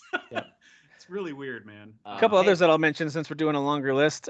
Front Mission First remake for the Switch. Oh yeah. It was listed as a summer 2022 game on their website. It was revealed early this year, so it's not forgotten, but it's like it was listed as a summer game, and we haven't seen any kind of like, hey, it's been delayed. There's been nothing. So that one's weirdly quiet. Same with Advance Wars 1 and 2 Reboot Camp. They delayed it because of the Russia-Ukraine conflict. Totally understandable. I get it, but it's also just now TBA by Nintendo. So it's like, was the game also not ready in addition to you trying to be sensitive, or are you just waiting for the conflict to be over? Like what? It's not like the other Advance War games came out and there was no violence in the world. So I'm a little bit like, I know. I know that sounds cold and callous. No, Tim, it was the perfect moment in time. Perfect moment in time. No violence is happening. No. So Japan studios are really weird about that, because didn't they do the same thing for that like MotorStorm game where like after a big tsunami they're like, well, we can't put out Apocalypse, and I'm like, that's true. Okay. I'm just like imagining them going, somebody did die and like from a wound in Zimbabwe, so we can't release this game. It's just bad timing. You know? We're gonna throw away this giant multi-million-dollar project. War in the name, but if that's not a violent like war game, so it's not called Ukraine War. It might be the cutest war. Maybe that's ever. It might be the cutest. Yeah, maybe that's what they were gonna do, Tim. They were gonna change it to they were gonna make a Ukraine DLC for some reason, and then Putin was like, "Fuck Ukraine," and then they were like, Nintendo was like, "Oh, that's our bad." So that's our bad, guys. That's not me. Two quick indie ones that came to mind too were Oxenfree 2. Yes. It's been talked about, but it's like, and it looks done. It looks like the first game. What's going on? That one's weird to me. Same with Hollow Knight Silk Song. It's like, where's that one? Yeah. So that takes a while. Those are smaller ones. Far along, so they do look, and they've been talked about a lot for feels like a little while now. And so I'm kind of like, where are those? Last one I'll mention, I think Derek, you can appreciate this one too, is Avowed. That's coming out on Xbox and PC. Right? Obsidian, yep. It's Obsidian's game that's announced, but it's like, what's going on with that? Is that one still happening? They also announced Outer Worlds 2 like a year ago. Yeah. Got nothing. But I will say, title stream, basically. That's it. I think that was kind of like the thing I used to get mad about with PlayStation when they would do their like shows, is they would basically name drop like Final Fantasy VII remakes coming, and then you knew it was like 10 years away. Like they literally probably just had a meeting at 2:00, and they're like, "We should make this game." Okay, let's announce it at 7:00. Dude, Nomura didn't even know he was directing that game. Like, there was just a meeting that happened, and it was like, director Nomura, and he was like, "What?" He's like in the audience, like, Also, can we all agree that's that what dumb Obsidian, I think, did when Microsoft took over. It was just like, well, I mean, that trailer like, even said that too. Yeah. It's like it was even self-referential and in a comedic like tone about that. It's like, what is this going to be? Just a CG trailer that's out of context? Yeah, it is. What are we just announcing our game and our logo? Yep, or something of that nature. Yeah, so that's awesome. But yes, I would like to hear about something. The about last that. one I had was the Talos Principle 2, because I know they announced it and they showed quite a bit of gameplay of it, and I like the first one. It is a straightforward, like, it's a puzzle game, first person perspective, and it is very challenging. It can get very challenging. But still, I want another one, man. Like, you announced it and you gave me all this gameplay footage. Hey, nothing for a couple of years now. How about Half-Life 3? That's coming soon, right? Coming soon, man. Hey, what about Half-Life 2 Episode 3? Sure. Finish that story, would you? That's the VR one, right? That's what the VR is. The next game's going to be an augmented reality game. Screw Half-Life 3. Y'all remember... Half-Life 3 is actually you going out and just hitting bugs with a crowbar. People would be satisfied with that, to be honest. In VR. Only in VR. Y'all remember Deep Down? Remember that thing? Deep Down? Yeah, that was on my list, but I actually don't care about that game, so... Yeah, that's fair. That's for years, dude. But like, I just remember it being a big thing that everyone talked about, and then just radio silence. Wasn't that like the PS3 like launch? I think it was. Yeah, they were showing it. Yep, and they would pop into like TGS shows, like they'd have like demos like over the years, and they never officially canceled it, but like that game's canceled. Like well, like that's much the like one Agent, which is on my list. Is it? Yeah, I do include stuff like Metroid Prime 4 and Breath of the Wild 2, but to be fair, Nintendo has, with Breath of the Wild, at least been like, sorry, a lot more work to be done. So they're not quiet on that one. So that one's not really forgotten. They just don't show you anything. Like, I don't even think we've actually ever seen anything. We've got trailers for Breath of the Wild 2. We've gotten to like some pretty, but not for Metroid Prime 4. And part of me also looks at that and goes, I don't understand how. Maybe I do understand how, because Activision has crazy amounts of resources to make Call of Duty, but you see these Call of Duty games, or even EA with Battlefield, say what you want about those games, like they're incredibly detailed, there's tons of gameplay and all these, they're upgrading to new engines and new consoles. How can Nintendo not make one first person game that has a shooting mechanic? Like, how is it so difficult to put this game out? I really don't understand it. Their game's stuck in third person. They've actually completed the game. They just don't know how to get it in first person. Yeah. They don't understand. Yeah. Well, they made Dread. Yeah. That one I don't understand. I don't know. I thought Metroid Prime 3 on the Wii, for all of the Wii's problems with like its aiming with its Wiimotes and all that, 3 actually did a really good job. I don't know if you guys ever played 3, but it's actually a really good game. And I thought they did a great job with it. And so I don't know. I'm struggling to understand what it is that's the problem with 4. But the last one that I'll mention is Dokev, which is like this Korean Pokemon type of a thing that had this really unique art style to it. It actually looks really good. The trailer looked really good. But it's like, was this just some art project? Someone worked on a trailer and created that, and the game doesn't exist at all? Because that's all we've really seen. Is it kind of looks like a Pokemon-like. But anyway. So there you go. There's just a few. I had one. Oh, go ahead. Yeah, a legit one. I misunderstood the assignment, so I just have the one. But the Shadow of the Eternal. It's the Eternal Darkness game that was supposed to come out. It was kickstarted.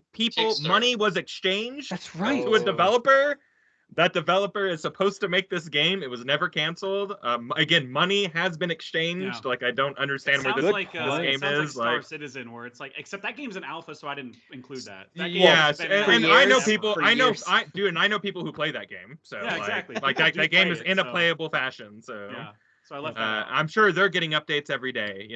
But Shadow of the Eternal, it's maybe been 10 years since anyone's heard anything. Jeez. But like, again, like, it was one of the biggest first Kickstarter successes in the video game realm. Wow. And never got off the ground for whatever reason. So. That's why I never supported Kickstarter. Same here. Yeah, it's not a sure thing. Are we? So when are we getting Final Fantasy Versus 13? When are we getting that, guys? We got this. That. Looks like the last update on Shadow of the Eternals is like from 2016. That's crazy. Oh, so there's something. Oh, that's. Oh wait, there's a. No, it does say 2021. This could not be accurate, but it says Shadow of Are they Patron. still saying this is coming? It says canceled game. So I don't know if somebody's just saying it has to be canceled or if it's actually been officially canceled. Yeah. But that is crazy because I remember following that story and being excited and being like, huge fan of the original. Yeah, I want this. It looks so cool because they showed you that 1 minute clip of you got to see like what the trailer. Clip. Yeah. And then it ghosted us. That sucks. I mean, that's part of the risk of doing Kickstarter is they don't technically have to return your money. Of course, if they want to continue working in the industry and getting your support, they're going to need to return it. But you don't have to, I guess. I don't think legally. I think you're kind of donating to a thing. You are donating. Yeah. It's pretty legally hands off. You are trusting them. It's a gift. Yeah. And if they don't do it, then they took your gift for free. Guys, before we move on to some headlines, one that I don't know that anyone's really asking about, but I'll still mention it because it was announced and I've seen nothing about it. Can't find anything about it.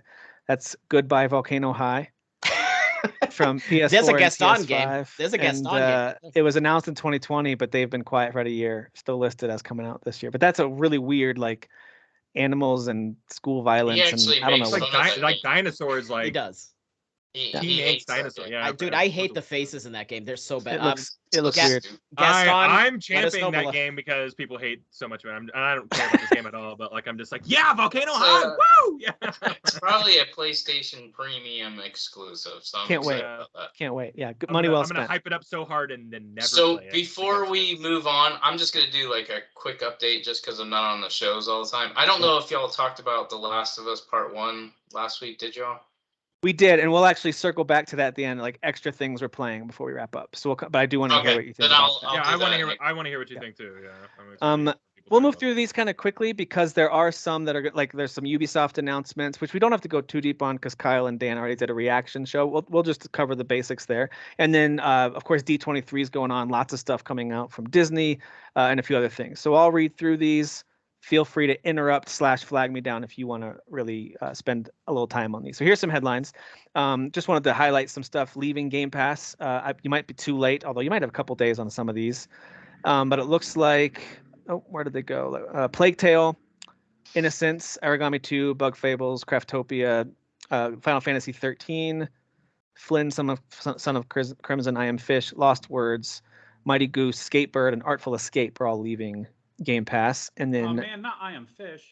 And then joining Grid Legends and Disney Dreamlight Valley already joined, and then Opus Magnum, Train Sim World 3, Ashes of Singularity, DC League of Super Pets, You Suck at Parking, which I love the title. The game might suck, but the title's awesome. That's what makes me want to play it. I do. I'm gonna try it because of the title. I'll be honest with you. Metal Hellsinger Dan is gonna be hitting Game Pass as well. So there you go. So there's some Game Pass stuff. Xbox has committed to putting Call of Duty on PlayStation for several more years after the existing deal. By several, I think they mean 3, but several more years. And so they provided some clarification on that. Phil Spencer saying some stuff that no matter what he says, Sony ponies get really mad. And they've gotten really mad. They've gotten really mad. I realize that there's their hypocrisy is lost suddenly a lot of hate for Phil Spencer. Suddenly a lot of hate, but yeah. So let me set the table a little bit here. So he's made some statements about how they want it to stay. Call of Duty is so important to be on every platform, and he wants there to be feature and content parity and availability. He doesn't want it to be a launch window for a certain console first. Content for years. So that's what I wanted to get to. I wanted to say so he wants to keep it parity across all the platforms, and they'll put it on Game Pass, but that it's okay if you don't have Game Pass. For us. Yeah. So that's what he is saying. Okay. And he might have horrible intentions. He might be the devil, but I hear that and I think that's pretty good approach for them. That's a smart business approach, consumer, that's good. And it's a friendly cross-industry approach, to be honest with you. So, and I'll jump down to the Sony thing too. So Jim Ryan has said that their efforts to keep, or their offer to keep Call of Duty games on PlayStation are inadequate. That offer is inadequate. And so here's some of the quotes. The Xbox exec Phil Spencer said, let me go back. Xbox exec claimed the offer goes well beyond typical gaming industry agreements. That's what Phil Spencer is saying. Jim Ryan is saying he's not satisfied with the proposal. He says, I hadn't intended to comment on what I understood to be a private business discussion. So he's like the guy who's like, well, I didn't realize we're going to talk about this, but all right, I guess we'll talk about it. Like it has that vibe to it. Like when someone brings up something in a large group meeting that you thought you weren't supposed to talk. So he's clearly annoyed. I told y'all about CM Punk blowing up. It's kind of like that. Where you're it's like you should. I don't know. We're gonna talk about this, but okay. Yeah. But he said, I feel the need to set the record straight because Phil Spencer brought this into the public forum. There you go. There's the first subtle, not so subtle accusation of Phil Spencer not being honest. He says Microsoft has only offered for Call of Duty to remain on PlayStation for 3 years after the current agreement between Activision and Sony ends. And then he goes on to talk about how long we've had it and how important PlayStation is to the Call of Duty experience and all that kind of stuff. And so I'm listening to all this. I'm reading all this that Jim Ryan is saying, and I can't stop thinking about. You just talked about Final Fantasy. You could talk about Spider-Man on the Avengers. Like, how many times has Sony ponied up tons of cash to make sure certain full games, in some cases, or at least content, is only available on their console? So for them to pretend like Xbox owes them anything after Microsoft bought Activision, you can. That's a different conversation. Was Activision a good purchase for Microsoft? Different conversation. But they did it, or it's it's about to happen. But that's where a lot of the bitterness is coming from, and this isn't just me making it up. This is me reading comment after comment saying the same thing. Yeah. It's always the fanboy bullcrap that PlayStation.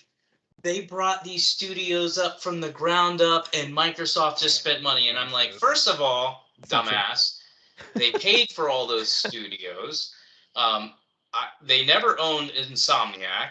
They now bought them out to get exclusivity to them making these games. They bought out the whole Marvel thing, all the Spider-Man.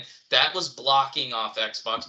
They bought out as much as they can buy out. Yeah. The simple truth is that if they had the money and the ability to buy an Activision, they would have. They 100% would do it. So the whole fanboy argument that PlayStation starts everything from scratch, it's their own IPs, they don't go buy out people, is bullshit. It is. Do I respect how they do things? Absolutely. In my opinion, Sony/PlayStation does it the best across the board as far as the type of games that they make and how they do it. Yep. But I'm not going to sit here and pretend like Microsoft needs to play by their same rules when we all know if they had Microsoft's money, they wouldn't play by the rules they're playing by. They already don't get to tell. Yeah, you don't get to tell people how to do business because it impacts your business. You just do it better. That's all. If Sony did acquire Square, which is one that we've always talked about, like what that could happen. What if that ever happened?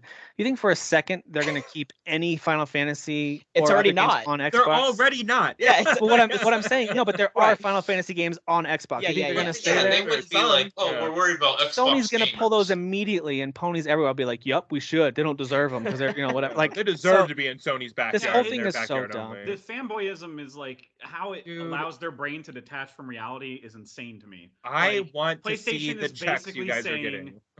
PlayStation's basically saying we're the only ones allowed to do exclusive content.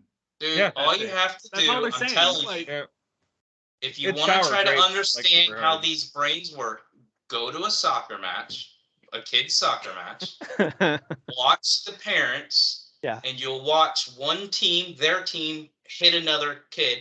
Heck yeah, good job. That's how you play soccer.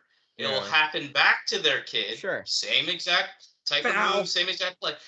That's a foul. That's a cheap shot. Get it.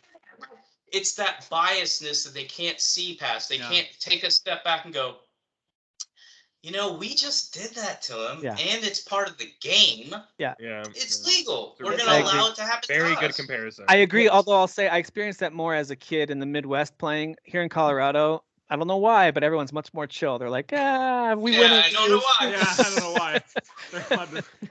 We go to lots of kids games, and we're like, hey, how's it over there? Hey, all the kids with the brownies.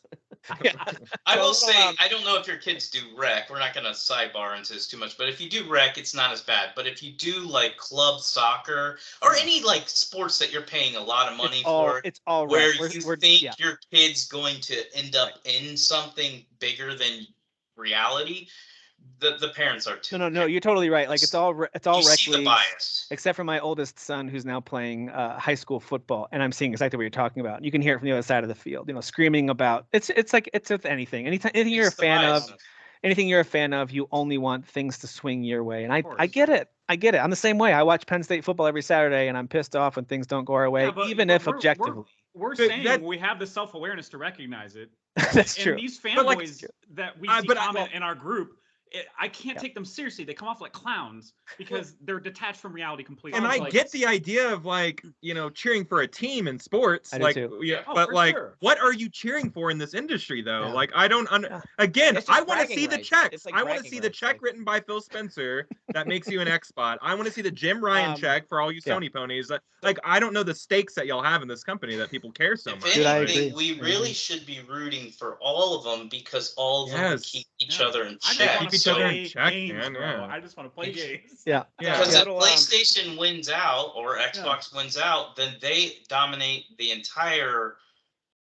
You don't want a monopoly, which is exactly what they'll argue. Xbox is creating a monopoly. We want a one-system future. The headline should be Jim Ryan is surprised that Xbox is willing to keep Call of Duty on after the existing deal. Like, that should be the headline. He should be like, what? So, right. A little PlayStation objectivity. I think Jim Ryan is not doing super great. I don't think he's a good whatever his title is. It CEO? Is he CEO? Terrible. Is it of North America or whatever it is? I've loved him, to be honest.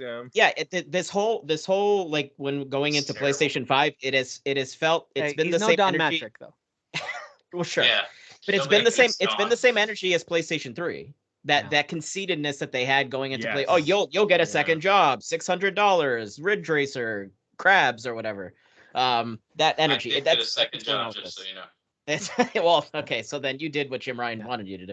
But you're right, Dan. That's true. It's the same energy, and I think it's a bad energy. They need to go back to like it is because the Sony that came out of that struggle was a much more PlayStation 4 was very humble. But not only was it humble, it was insanely generation. Successful and easy to get on board with, and I loved what Sony did. The way that they spoke to the audience was just really healthier, I thought. Yep. There's a thin line between confidence and arrogance, and I think they were a very confident publisher / console creator with the PS4 and this success. And they have the right to be confident because, like I said, I think they do things the best. And I've always rooted for Xbox. So this is my I think they do first-party games the best. I'll say I think they do. Well, I'm saying, like, I think they do. They don't do infrastructure the best. They don't do the menus and UI the best. They don't do accessibility across like PC. They're the only ones that do their menus in 4K. They're the best. So they don't do accessibility on PC the best. Like, they don't do all this stuff the best. I'm saying overall. I'm not saying like in every area they're the best. I'm saying overall, to me, they are the best. They deserve to be number one. It comes down to the games, when you talk to consumers, like, you let the consumers do that. But when you talk to them like we're number one, you do things our way. Then you've crossed the line and you're no longer confident. You're arrogant, and that's when you start getting people to turn on you. And that, to me, that's why I don't like Jim Ryan, is because I'm like, you come across as a whiny, entitled biatch. We have enough of those. Don't insecure. Do that. Really insecure. Well, and the way that they talk about the PS5 shortage too, they're like, we can't get these things to stay on the shelves, you know. And I'm like, you're not making enough. Like, don't treat this like a badge of honor. Like, boy, these things are just selling out. We're number one in sales. Number one. You guys have an issue. Stop spinning it like it's a good thing. Like, people want these things and they can't get them. And then we're gonna raise the price in every. You know, it's just it's so absolutely arrogant to me. It's such a good word, Derek. Well, absolutely what it is. Like, they raised the price, and then I don't know if you guys knew this, but there's a YouTube video on it. They've actually modified the PS5s. Changed some certain things. Different innards. Yes, that makes it cheaper. So now you're charging more for a cheaper version. Yep. Look. By the way, if you're running it at the same level, don't care. Great. Me neither. Save money, but do not then lie and stop spinning this like it's all sunshine and rainbows. Like, this is a major issue, Sony. Like, you have to fix it. And like they won't. And I respect controlling the narrative. I respect it from a business standpoint. You know what I mean? I respect that they're just trying to make it sure that it's always seeing positive, so that they're a good product or whatever. But I wish there was a little more transparency. This felt like a ego play, and I think, Jeff, you were onto something there. You're saying that that he feels insecure. I think there's an ego thing for Jim Ryan and at Sony. Make all these acquisitions. Well, the acquisitions, but also even Phil Spencer talking as if they're doing a handout to Sony. I think he read it that way. I didn't read it. I read it as like, hey, make a deal that Sony, because we need them to keep being part of this audience for the game. That's how I read it. Same. I didn't think I didn't get the vibe that Phil Spencer was saying, "Look at dumb Sony over there. We'll give them a hand because they're here's the scraps, Sony." Like, but that seems to be what Jim Ryan's responding to, as if like, well, since Phil's going to talk about it, I will too. Like, this is not adequate. Like I'm a big boy too, and it's like, shut up, dude. Like, you sound. But like Xbox has a history of going, you know what? Like, we want to make sure that we're not upsetting gamers, so we're going to keep Minecraft on everything. Yes. We're going to keep Call of Duty on everything. Yes. You know, they've done this before with other games, and it's just you know what's going to happen? It's silly Microsoft's going to buy Sony, and then the whole world's going to explode. Yeah, I hope so. Gosh, I hope so. And then Nintendo buys them all. No. The Microsoft Sony box. Here comes the Play Box 7. Gotta change this to green. There we go. Now I'm green. I'm glad we all agree that Phil Spencer is a liar. Yeah. Yes. Great. Yes. Yeah. He's an absolute liar. He's the worst. I actually. Honestly, he's my favorite. A week ago, we all loved him. He's my favorite. He's my favorite of all of them. But Still have zero issues with him. I mean, I know JP brings him up all the time. He's a liar. He lied about this. I'm like, what are you talking about?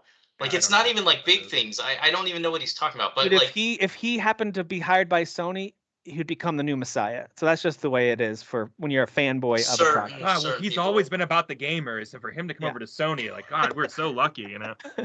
What? So blessed. So blessed. Kyle, you wrote the script for what would be said. That is it. At the end of the day, receipts. It's cool. They're all about making money. That includes Phil. So I don't idolize Phil. I don't worship him. Yeah, he's not. I know he's got to make money, and I do actually. There's a couple things. I guess from a business perspective, I can respect him, but I also, as a person, I'm like, dude, I know you're lying, bro. Like, I know you you're staying like very high level, but you really want to come out and say, can't wait to have this on Game Pass only. That's where you get full access. Like, That's what he wants to say. But people need to realize when you're running a business, you can't talk like that. Because you can get in a lot of legal trouble if you overstep any boundaries with what you say. So that's why I understand he talks that way. But I also wish, to a certain extent, I'm like, can we just get the real answer? But I know he can't. Let's not pretend like internally at the Xbox studios, Xbox company meetings, there aren't people who are pitching financially. We need to do this with Call of Duty and organize the most money if we make it exclusive, and like they have all kinds of pitches. They probably even have charts showing how much more money they'll make if they ... And I think it's also people like Phil Spencer. Like, we've been down this road. we can't do this, and we have to be as gamer friendly, as you keep saying, totally accurate as possible. Yes, it's to me, he's going to play the long game, and that is eventually, if this deal goes through and they own Activision, absolutely, I do not see Activision games remaining on PlayStation unless PlayStation adds a Game Pass or whatever service. App. Yes. Yeah, whatever they're selling at that point in time. Because again, I'm talking long term. I'm not talking short term. Short term, yes, you could go, they're losing billions of dollars. Long term, they're not going to. Long term, they're going to actually get a lot. Imagine, forget just Call of Duty. Imagine all the titles we're talking about here, exclusive to Xbox. That's all the Blizzard games too. You end up with 100+ exclusive games compared to PlayStation, which we'll say has 40 or 50. You're now doubling them. Yep. People are going to start switching over, or they're going to buy both. And then you're not long term, again, I'm talking, you're not losing money because you got their money. That's what you want. But you got to have a long term goal, because if you come out and just say, all these are exclusive, blah, blah, blah, you're going to piss people off, and they're going to be like, I'm not going to buy it just for that reason.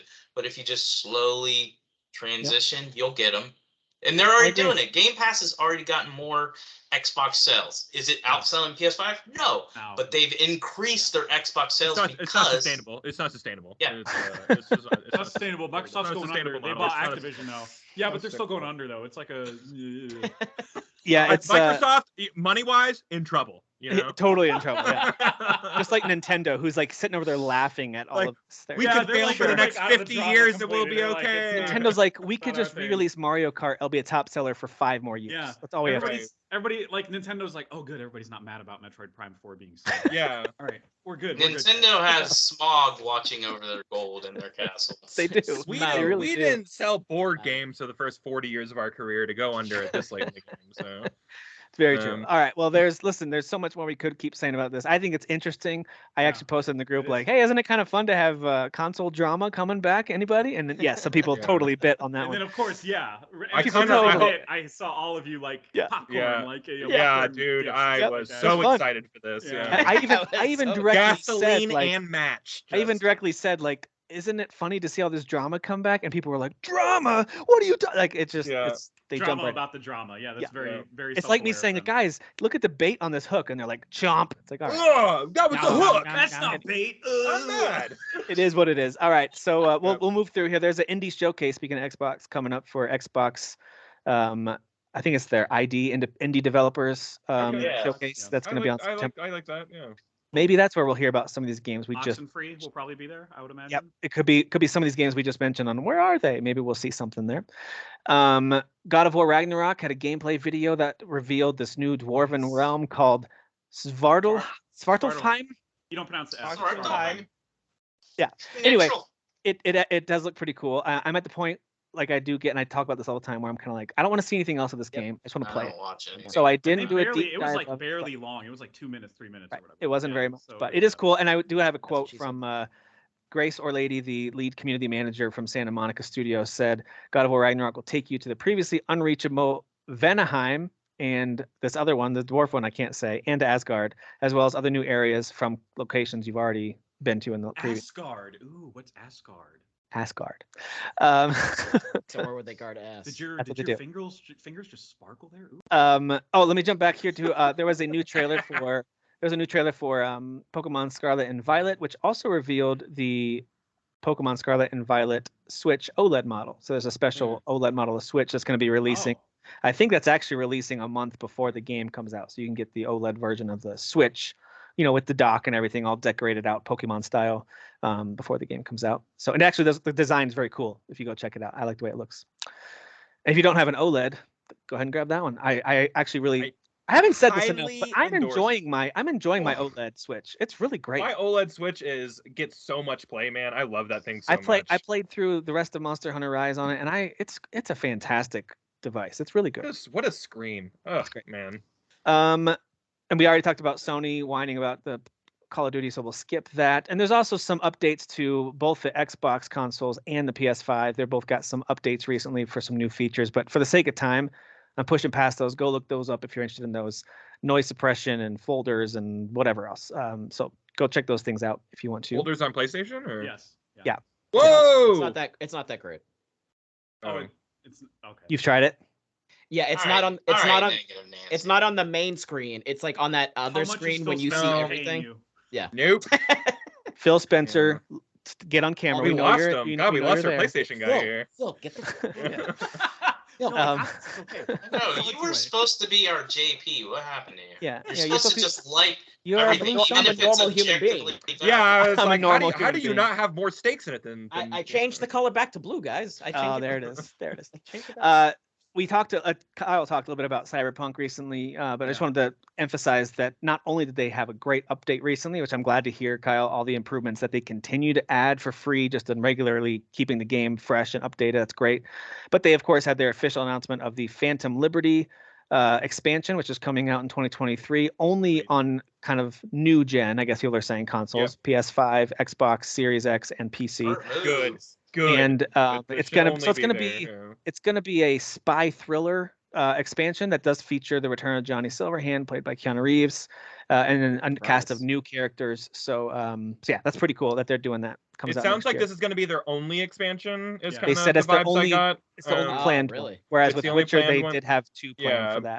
But and this is like Bruce and Lawrence speculating, and Lawrence's like wife or girlfriend like used to kind of work there. Not that he has insider info or anything like that, but he thinks that this is a huge piece of content. He thinks that like just because of how long they've been working on it, scope of it that they were kind of alluding to and stuff That's like that. What I'm hoping is that it's gonna be big. Game. It'll be like as big as the two Witcher things like together. So it's like we're getting two things like slammed together. Blood and Wine, I stand by it, was almost a completely separate game. It was there was so much content and it was so good. Well, the first one too about werewolves was really good, and so then let's say it's Blood and the Stone, Blood and Wine, or not Blood and Wine's the other one, but whatever that one. Something Stone. It was Stone. What was it? Yeah, but see that one was different. That was like more content. No. But let me finish it. Like when I saw that, I was like, this is really big and really crazy. I can't believe they added all this. And then they added this one, and it was a completely different map with a different vibe and a different like everything. And it like, I couldn't believe that because I really like the Stone one quite a bit. I thought that was like really good. So good. Exactly. So for them to like Hearts of Stone somehow even Hearts of Stone, thank you, like destroy. Like, I don't know, one up that one even. I feel like this is going to be, guys, they have a lot of goodwill to like buy back still, and I think they've gotten a lot of it back, especially over this last year with all the sales and updates and stuff like that. I think a lot of people are playing and enjoying this game now, but like, I feel like this is going to come out. It's going to be a banger. I think we're all going to be talking about it. Very excited about this announcement. Yeah, good call. That's true about the Witcher expansion as well. Speaking of Witcher, the new gen releases are still on track for later this year, CD Projekt Red says. So if you were hoping, still kind of holding out for maybe a replay of The Witcher 3 which by the way is 7 years old now. But if you're looking for a replay of that game, that's still on track for new gen consoles later this year. And they are expecting that their new Witcher saga, which is how they referred to it, their new Witcher saga, to include more than one game. So that's exciting to me too. Like, cool, they're gonna like introduce me to some new characters in this world and take me in a new direction with story and the politics and the countries. Like, give us something totally new. Like they doubled down on the what we got kind of wind of is that they want to be working on two major AAA projects at the same exact time. So they're currently building teams that can support like two major projects coinciding at the same time. So we may be getting like Cyberpunks and Witchers, or two Witchers being worked on at the same time. Like they're going to be churning out some games here going forward. And if they're working with Unreal 5, they're going to have a lot of support. It'll be a lot easier to make these games.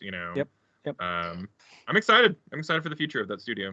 So TGS is coming up here in about a week, I think. I think it's next week, or it's in 2 weeks. It's coming up here in September. I know that. It's either 13th or 15th is when it starts. So there's a number of things that I'm hoping to see revealed there. I'm just looking forward to seeing what's revealed there. But one of the things that's been talked about is this Konami is going to it's not reintroduce, but they're going to announce something in a beloved franchise. We already talked about this a little bit last week. Metal Gear. They literally said it's not Metal Gear, or I'm pretty sure someone said that. Like, yeah. So I just wanted to give you some of the hints that I saw this week and some headlines. They apparently in June they renewed their Suikoden trademark. Now this doesn't mean anything other than they wanted to make sure no one else gets it. It doesn't have to mean anything. Sure.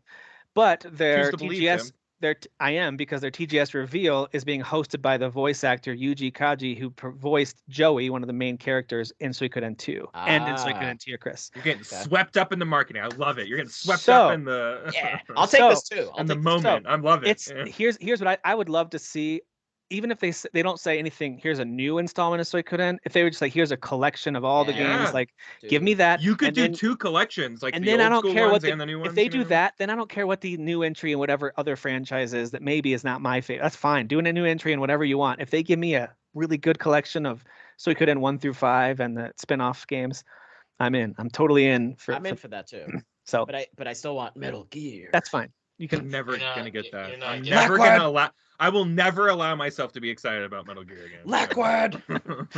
That's totally fair. Crystal Dynamics and Eidos Montreal are officially taking control of Deus Ex and Tomb Raider, which is exciting. Yay! We're the Patriots. Deus Ex, baby. Yep. So that's exciting. Deus Ex, this is all, of course, thank you to, I believe this is the Embracer Group that's doing this, right? They're putting those. Yeah. Yep. So that's pretty exciting.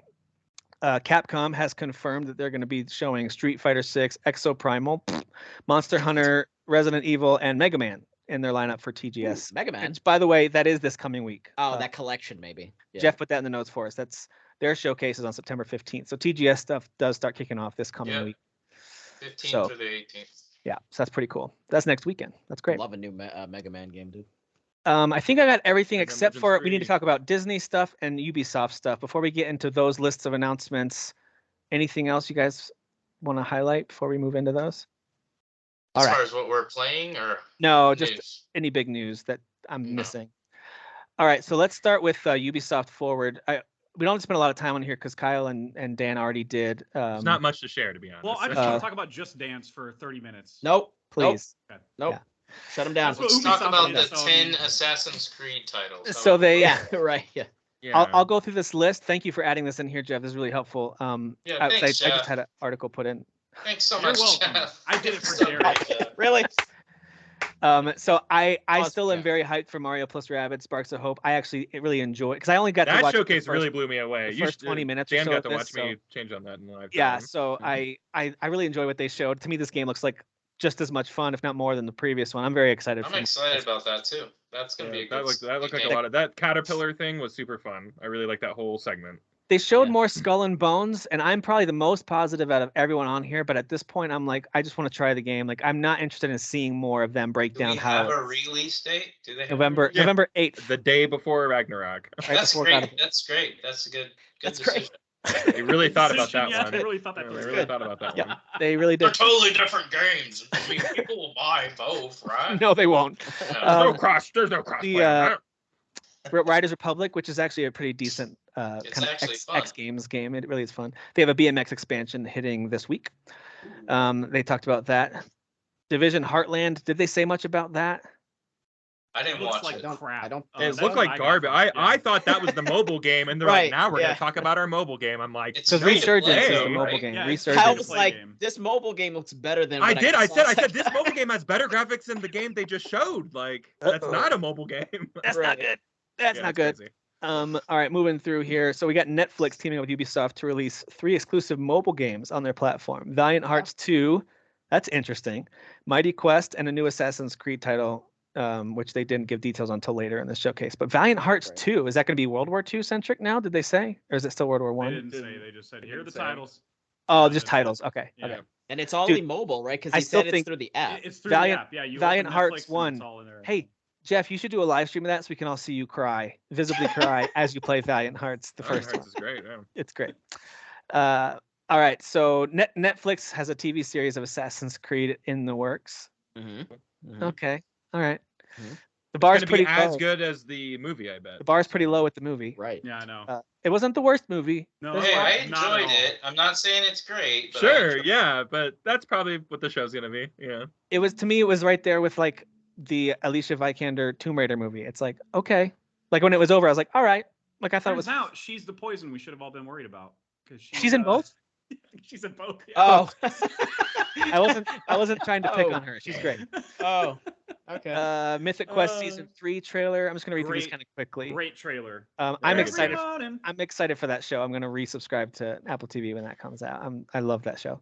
Ubisoft Plus is free right now if you want to try it out till October 10th. Which, by the way, is a great way to try out some Ubisoft games that maybe you're like maybe you didn't buy Far Cry 6 and you want to try it. Like that's a great way to play that. You can have full access to that game while you're subscribed to Ubisoft Plus. Yep. So you can check that out. Never mind. Alicia Vikander wasn't in that. She's just whatever. She was in another movie. Jeff. Goodness gracious. You're the movie guy. Come on. I know. Assassin's Creed Mirage is coming in 2023. What do you guys think about that reveal? And I mean, nothing because they didn't show any gameplay. I couldn't tell you anything about that game. That game that's coming out next year, I can't tell you anything about it. Okay. I gotta say, like, I'm a big Assassin's Creed fan. Valhalla is. I'm not gonna. It's my favorite to play and to look at.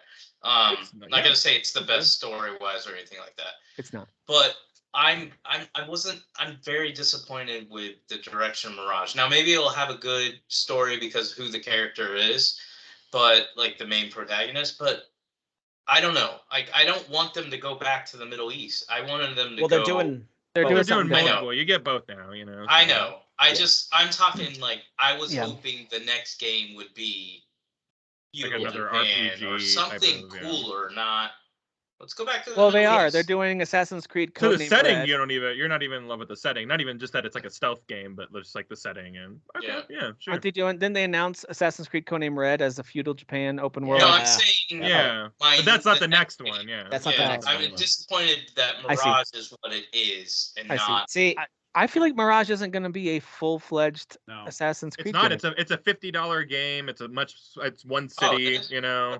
It's more of a spin-off. It's not that it's a spin-off, but yeah, it is a spin. It's exactly what it is. I thought it was a spin-off. Okay. But no, that's exactly what it is. But like, it's still it's a throwback, I guess, is what I was trying to say.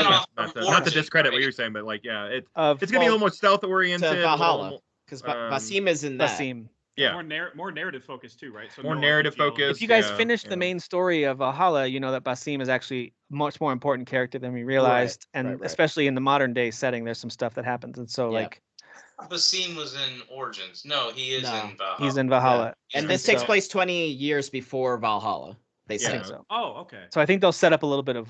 I think story-wise, because of the character, it could be cool. Again, it could be, especially now. You're actually giving me details I didn't know. I was definitely ignorant. I never watched the show. I just saw Assassin's Creed Mirage coming 2023. My brain immediately assumed this is their next AAA. I still think they want to like present that it's like a AAA game, you know, but like it's just smaller scale. It might be more like the Miles Morales. Yes, that's a great. Yes, 100%. Or even like Second Son, not Second Son. What's that game? First Light. First Light. Yeah. First Light. So it could be more. I'm down for that. I'm down for that. Do I want my open world big game? Absolutely. If that's in the future, that would be 2024. That is in the future. Then I'm down for this. That sounds interesting. Which is the now, are they calling it Codename Red, or is it currently have the code name of Red? They all had code name something. So no, there's no way they're all going to be called that. Oh, so it's supposed to be called Assassin's Creed something, Samurai or whatever. Yeah. Okay. Well, Ninja, because we're doing ninjas. Assassin's Creed. They said that you're going to be living the day and life of a shinobi is the exact word, and I go, yep. I'm here for it. Yep. All right, so and that's going to be what Derek wants. For Mirage a little bit more, and I do like that they are planning out a lot of stuff. They're continuing more Valhalla. You're going to get the final chapter. You're going to get more stuff with that Gods game. You know, like they're really there's a lot of content coming from that. Kyle and I were throwing around an idea with that codename Hex. Was it Hexe? It almost had like a Witcher vibe to it, so like it could be like a fantasy Witcher style like Assassin's Creed game where maybe you're hunting down creatures and stuff. Like that's cool. So that remember like that this technology got adapted into like video games in universe. You know what Animus, I mean? Like so the Animus is like so I wonder if it's just like that's it's like an alternate reality. Yeah, exactly. Like you're playing a game within the universe or something like that. So you can play a game within the game. Yeah, a game within the game. I like that. I like that. Let's move on to some Disney stuff that was announced. So there was a Disney and Marvel Games showcase presentation. Easily, like, this is going to sound mean to say the worst. I just mean the presentation style and pacing was not as good as we've seen in recent presentations. And that's just maybe I'm getting old. So maybe that's just because I'm an old dude and it wasn't targeted at me. I think I said that in the chat too. Like I wasn't the target audience for this. So I don't think it was necessarily for me. I thought the speed felt very rushed and it felt no dwelling at all. And so like sometimes I like that, but sometimes I'm like, this doesn't feel great. So anyway, I was like Billy Madison learning Spanish, like slow down. Well, not only that, like they said things I was interested in, and then he was on to the next mobile game, and I was like, hey. Go back. What'd you say about that thing? So I know, right? I had a lot of that, but I do have a couple positives that jumped out to me. I'm curious about the Mike Bithell Tron Identity game that's coming next year. We didn't really see anything on it yet. I think we've cool logo. The logo's cool. Tron Identity, Mike Bithell. That's great. If maybe it's a stealth action game like his previous. I think he did Invisible Ink. Wasn't that him? Or he did one of those types of games. Mike Bithell sounds familiar. That name sounds very familiar. Yeah, I think that was him. Disney Illusion Island looked really cool. It kind of gave me slight vibes of something like a Cuphead with the old school animation style, but it's a platform, like a multiplayer platforming adventure game. Work together to navigate. Like Mickey Mouse and crap. Yeah, looks pretty fun. Coming to 2023, definitely on Switch. I would imagine it'll be at least on PC, but definitely on Switch is what they showed. Good for Switch. Marvel Midnight Suns got a a new trailer and showed gameplay, which looks really fun. I'm very interested in their tactical gameplay. I'm curious to see how it actually feels to play, but it looks really cool. And a surprise release date of December 2nd. It's coming this year. I didn't expect it to be arriving this year. Yeah, they said when they delayed it, Q1 2023. So. Yep. So it's pushed back and then bumped up. So I like that. That's cool. And I wasn't expecting it. A whole bunch of mobile games. Marvel Strike Force, Marvel Snap, Mirrorverse, Avatar Reckoning, Marvel World of Heroes. Avatar. So I'm not going to talk about all those, but if you like mobile games, there's a lot coming from Disney and Marvel. So there you go. Avatar Frontiers of Pandora, Lego Skywalker, Monkey Island. They all got these really quick touch kind of like updates or like a quick shot or like a trailer or don't forget that we're coming out or there's a new version, like Skywalker is getting a new edition, I think, releasing this holiday. So like with some new characters. I think there's some character packs they're including. So, and same thing with Gargoyles Remastered. I just talked about Gargoyles Quest last week on the Game Boy and on the Super Nintendo, and they're doing Gargoyles Remastered. I'm not sure which game they're remastering, but it was very quick. It was just like, here's a. It was so quick. I was looking out for it and still missed it. And it was gone. Yeah. Yeah, because you guys were watching it ahead of me, and I was like, oh, Gargoyles game. So I was looking out for it. Never saw it. So they showed it, and then he said, but before you can play as a gargoyle, then you can do a race car thing. Like he jumped to Speedstorm real fast. So that's why the pacing, I thought, felt off. It didn't give certain games a chance to like sit in your mind for a second and kind of register. So whatever. Speedstorm, kart racer with Disney characters. No release window that I could spot. But it looks like Mario Kart, but with Disney characters, and there you go. Dreamlight Valley, which we've talked about a little bit. Some Toy Story content being added to that game this fall. The main game, of course, is out now. Get to be bros with Woody. Get to be bros with Woody. Have a Woody with me. Everywhere you go, you get to have a Woody. Everywhere you go. And then the Skydance studio, who I believe, Jeff, you've since confirmed is Amy Hennig's studio, right? And so that Uncharted-like narrative, Marvel game that we've been hearing about, it is going to feature, as rumored, Captain America, Black Panther, and then you listed these. Thank you for adding these. T'Challa's grandfather. He's the Black Panther because it's back during World War whatever too. Yeah. And then Gabriel Jones and Nanali. So 2 other Marvel characters that you can. Yeah. 2 other Marvel characters nobody's gonna play. No, I'm kidding. Yeah. It's probably, if it's an Uncharted narrative, that probably means you're splitting. Those are the Mary Jane sections. Those are the Mary Jane sections. The Mary Jane and pre-Powers Miles sections. Yes. Yes. So there you go. So those are some of the things that jumped out at me there. And listen, there is a lot. And Jeff, I'll let you hit the highlights if you want to. There's so much coming out of D23. I would tell you this because I still need to do this. Probably later today I'll do this. I'm just going to go on YouTube and just because there's so many trailers that were released that I have not caught up on. I would encourage you just go look up D23 trailers and you'll see a ton of stuff. Everything from Mandalorian to Andor.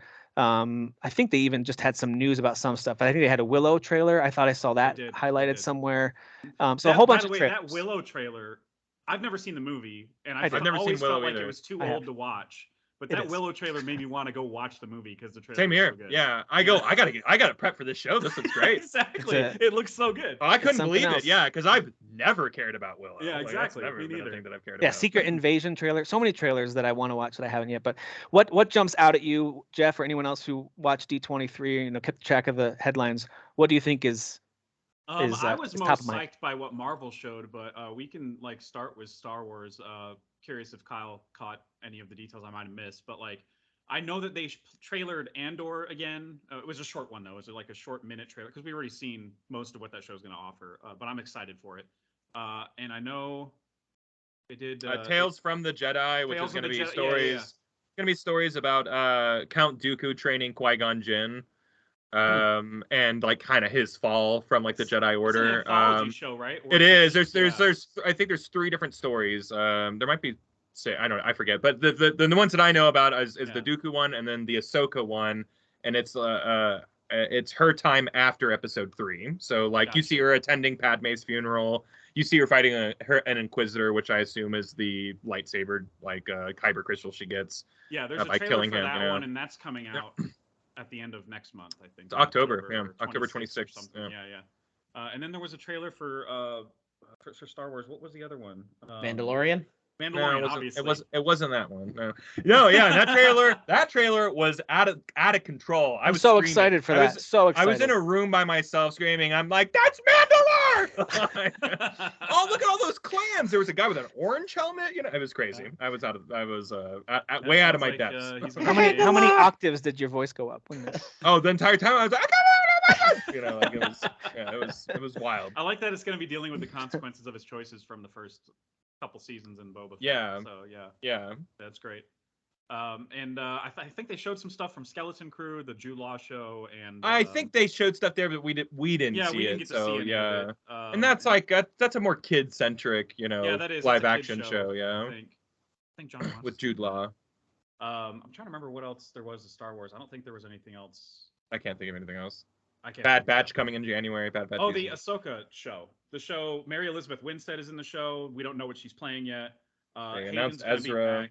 Hayden's gonna be back as Vader. Ezra got cast. And as Anakin. They said specifically he's gonna be playing Anakin. Oh, too, he's Anakin. He's not Vader. That, okay. That cool. means no. I'm sure we're gonna get Vader, but like they name dropped Anakin a few times, which means we'll probably. Oh man, I'd love to see them interact in live action. That's gonna be cool.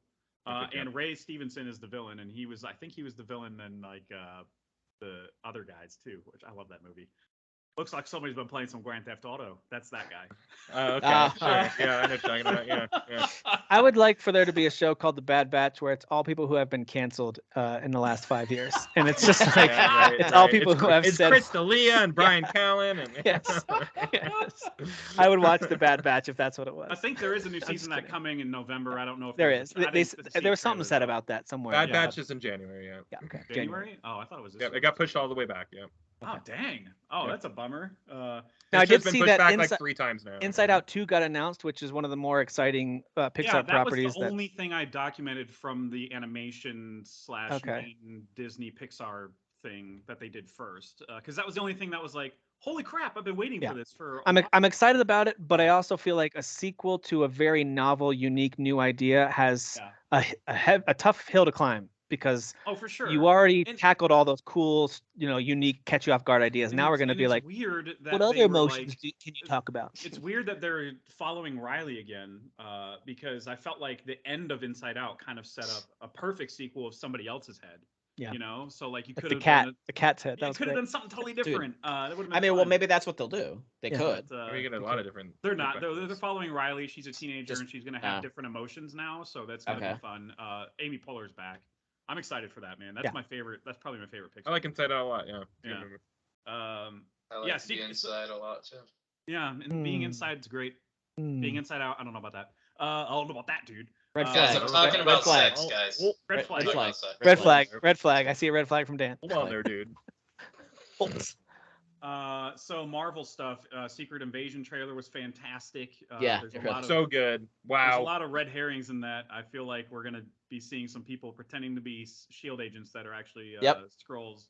Yep. But that's a great trailer though. Nick Fury, he's not here to play games anymore. He's been hiding for a while. He's not even wearing his eye patch anymore. He's just like the eye patch is like, maybe that's the giveaway of him being like, that this is me, I'm human. You can see my eyes messed up and Skrulls can't imitate this. Maybe, I don't know. But there's because if they've never seen it, right? Right. So there's a scene in there where like Talos, Ben Mendelsohn's character, is like sitting with the main villain of the show, played by Kingsley Benadir, and suddenly all the guys in the room become Kingsley Benadir, and it's like, oh shit! Like apparently a Skrull invasion's been happening under their noses. Oh, for sure. Like 15 years or something. Yeah. So this is just gonna be like a really fun, like, paranoia-driven spy thriller. It's really going to mix in well with the multiverse thing. It's not going to be confusing at all. For sure. Yeah, you're going to have this front, and then you're going to have, obviously Secret Wars and like the multiverse, and then you're going to have Werewolf by Night, which is setting up Midnight Suns. Like, by the way, Werewolf by Night. Have you seen? I'm the trailer so for this? excited for Dude, this. This looks it's shot like an old like Vincent Price like thriller, man. Like a shot like black and white, really bad editing. Like it's all purposeful and like it is the ultimate throwback experience. I'm so excited for this project. And Werewolf that's by coming Night, this year. Yeah. Yeah, it's coming in October, and it's directed by Michael Giacchino, which is interesting because he's a composer. They have 2 characters in it that are in this group Midnight Suns, which mainly tackles supernatural things. Yeah, didn't Giacchino do like the Halo music or Destiny? Ton of stuff. He's done mainly Pixar stuff. Like, I thought he did. I thought he did games too. He did Thor: Love and Thunder. He did Spider-Man. All 3 of the MCU Spider-Man movies. I have him mixed up with somebody else, I think. He did the Batman, I should say. Yeah, so like this is going to introduce Elsa Bloodstone, who's like a major vampire monster hunter, and Werewolf by Night is actually the name of the superhero that's like a supernatural whatever, and they all team with Blade and Ghost Rider eventually. So like I feel like this is all leading to Midnight Suns, which is going to be fun. That's going to be a fun ride. I'm really excited to see a live action Midnight Suns for sure. Yeah, and I don't know why all of a sudden this like that particular comic book. Yeah, how is this going to fit in with multiverse?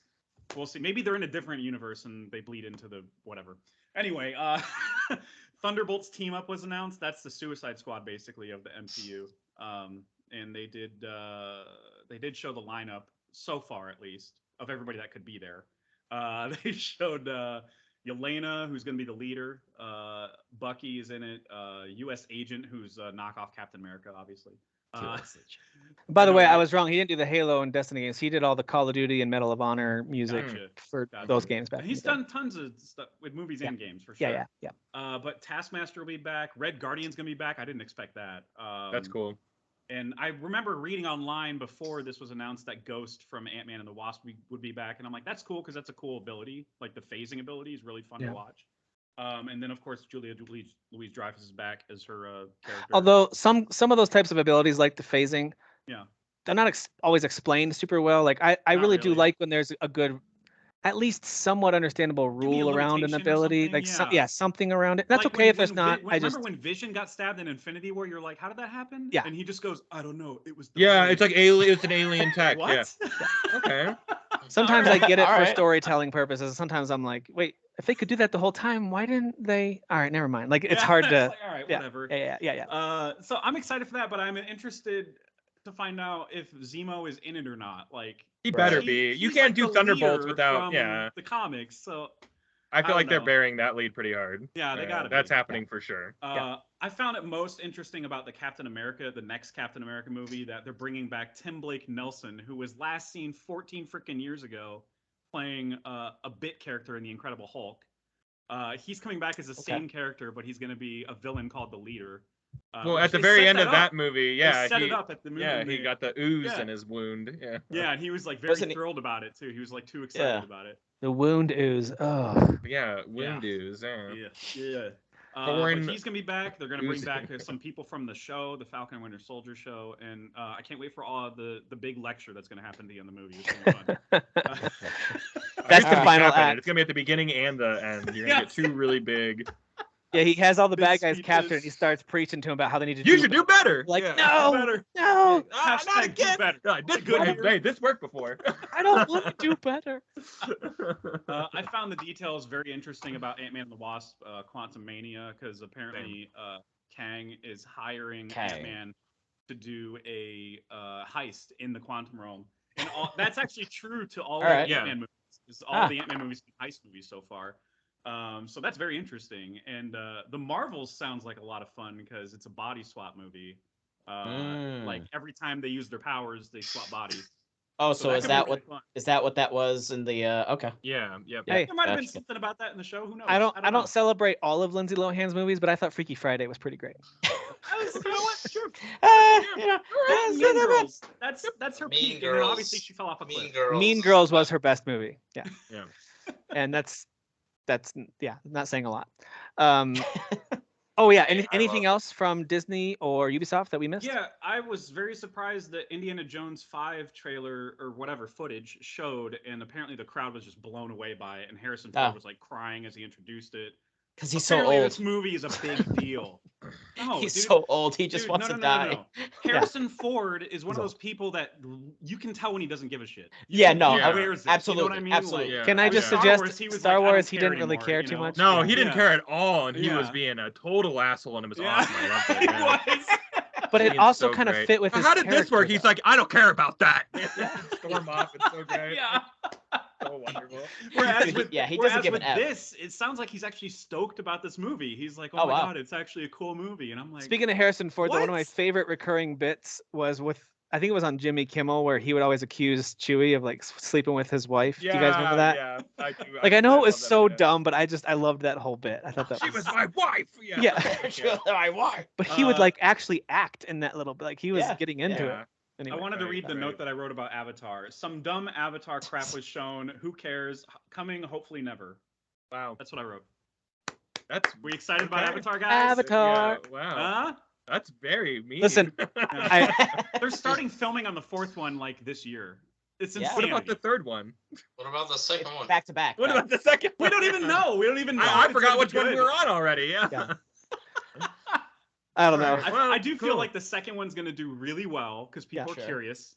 Yeah. And then they'll be like, oh, yeah, that's right. It's meh. And then they'll be like lukewarm. What if it's wonderful and then there's 8 more or whatever, 20 more, however many. There's no way. We're getting a little carried away with this, like the excitement of announcements nowadays. I'm not talking about our show. I'm saying in general, like it feels like I have to say, I'm an Assassin's Creed fan. That's an overkill of announcing like 17 games. I was everything you just talked about. I was like, I don't even, dude, this is too much. We didn't even talk about so Infinity. far away. We didn't even talk about Infinity. Kyle and I were like, we were. They were like, that exists, and here it is. Oh, I saw something else actually on an article. So the modern day story stuff of Kyle apparently is gonna go through Infinity now. What the fuck does that mean? What does that mean? Yeah, there was nothing clear about what Infinity was. James, I can't say his last name, Flaherty or whatever. I just saw his post talking about how I guess Infinity sounds like it's like the hub or something. That's what I was saying. What does that mean, though? Yeah, it's like a multiplayer hub or something. Like it's an experience, Kyle. It's an experience. Like it sounds like I want to understand. I'm not trying to. I want to understand, but like, dude, they were not. Dude, I have no idea. From any research, but from his post, it sounded like it's a video game that leads to you playing different video games through. So it sounds like PlayStation Home. It sounds I like so. This is where they can basically go and make an Assassin's Creed that's not built off reality at all, because they could be like, it's a video game in the video game. I don't know. Yeah. Okay. Maybe wrong. It's gonna be immersed, guys. It's gonna be immersed. They kept on using terms like multiplayer and stuff like that, and I'm like what? What does that mean? I don't know what you mean by that. It's all gonna be immersive and epic all at the same time. I hope it's PlayStation Home. You know, it's one of those things that sounds like a joke because of all the buzzwords that are used to describe it without actually describing anything real. So it's like, all right, good list of buzzwords there. Really immersive and epic. Yes. Yeah. You'll get to play with your friends because it's multiplayer centric. You know. Yeah. It has co-op while still only being single player. So yeah. It's gonna be a culmination of 15 years of ass creeding, is what. And it's gonna be. It's co-op while being PvP all at the same time. It's all the good things mixed together. I get it. But also single player, but also not single player. I totally understand it. Thanks, Ubisoft. I just wanted to point out that this weekend, especially during a big gaming showcase that Disney's doing, would have been a wonderful time to maybe show off that new Star Wars Jedi Fallen Order game that's coming out, next year. Yes. But whatever. Is it? I wonder if that's that could be another Keighley thing with Game Awards. We'll see. Yeah, he might have secured it. Yeah, you would have to start making that deals in the summer, so he could have secured maybe he grabbed that, and then maybe that's going to be a summer or maybe even next fall release. I could see that being November 2023. That's what I was surprised. Not that you didn't show more Spider-Man, you didn't show more. These are huge, Disney properties, but maybe they're a little too video gamey, and maybe like announcements are becoming a business. Like you don't actually have to release anything. There was a meme or something. You just have to pre-order the announcement. There was a meme of somebody pre-ordering now. There was a meme of somebody like when Kevin Feige was at Comic-Con and announcing all this crap. There was like a meme of like him standing in front of a sign that said, "We're just gonna chill for the next 5 years." Can we? Yeah. Absence makes the heart grow fonder. No, you can't. Let's just chill. Nope. Yeah, it's not gonna happen. Yeah, I like seeing a roadmap for stuff, but yeah, sometimes after a while, when you start just announcing this is in the works and this is in development, it's like, maybe don't tell me that because you just told me 15 other. I like it when they announce a whole bunch of stuff, like Marvel does this all the time, and then they go. And then there's all the other dates that you see on this timeline of announcements that we haven't announced yet. Yeah. So it's like they Trojan horse announcements. Yeah, they Trojan horse in their major announcements of future announcements. That's true. By teasing And I'm like, "Ooh, you guys are. This is a whole new level of marketing." And for I'm me, I like for all this watching stuff, it but like because like there's an art. I think there's an art form for like pulling the wool over everybody's eyes, and like Disney has done it in a way that's just like, wow, you guys really went out of control with this, you know? They're definitely doing it. All right, well, if you guys are cool with it, we'll wrap things up. But I want to wrap things up with anything lingering that you are playing, especially that we have not talked about, or maybe, for example, Last of Us Part 1. We could start with that. Derek, I did talk about that last week because I did play to the point where you meet Ellie and start helping get her where she needs to go right at the beginning of the game. So like an hour, maybe. I played that game. Okay. I'm about 4+ hours in. I've been gaming a lot. I was on vacation this week, so I played a lot of Steelrising, a lot of The Last of Us, and then mainly Xenoblade Chronicles 3, which I'll just update that on real quick too. But as far as The Last of Us Part 1, so everybody knows there's the big debate whether this game's worth $70. I personally think it's worth $70 if you're a fanboy. Okay, so if you're not a fanboy, meaning you were satisfied playing it one and done, or in the older games, sure. Or if you've never played it before, like there are a lot of, that's what people forget, like especially in these gaming groups, you deal with a lot of entitled 30 and 40-year-old men who are like, I played this game 17 times. How many times are you going to re-release it? People just got old enough to appreciate my son just turned 16, and he just got his PS5, so he hasn't asked for the game, but if he asked for it, I would buy it for him, and that would be a new experience for him. They have to remember that. Yeah, so kids grow up every year. Exactly. Well, I heard a good point made on GameScoop. I think it was GameScoop, or maybe there was a single point made on a different show of theirs. But they did make a good point saying that with the show coming out, number one, but also with Last of Us Part 2, with how new that looks, now you can experience the Part 1 and Part 2 in a very modern way, a very modern visual and experience. So like it makes sense in that concept. And Derek, that's exactly what I said last week. If you're a mega fan of the series and you want to own the best ways to play these games, or if you've never played it before, this is the new definitive way to play it. So that was my take, but I don't think if you already own it and you're not necessarily planning to replay it, I don't think it's worth buying. I don't. But I don't think it needs to be. This is the issue I have with a lot of people. It doesn't need to be a debate. That whole old argument whole old argument of because you're remaking this game, you're taking away from other games is actual literal bullshit, because they have broken their studios up into many, many different teams.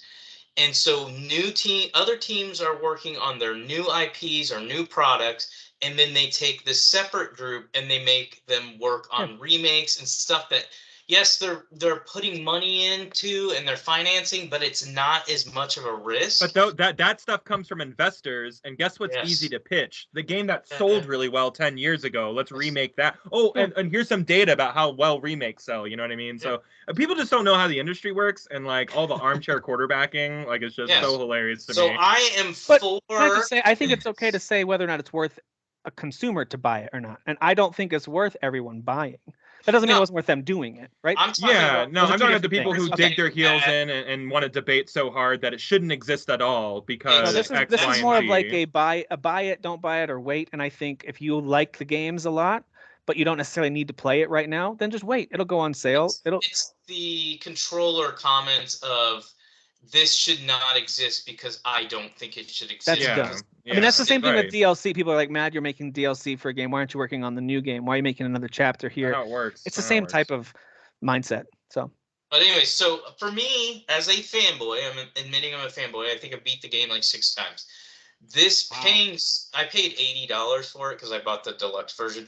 That was not a big deal to me because for me, even though I know the entire experience, every time I play it, I enjoy it like it's the first time. Now, I understand I'm different than other people. I've heard people say, I played it once. I absolutely loved it. It's a 10 out of 10. I can never experience it again. I don't want my experience to be tarnished.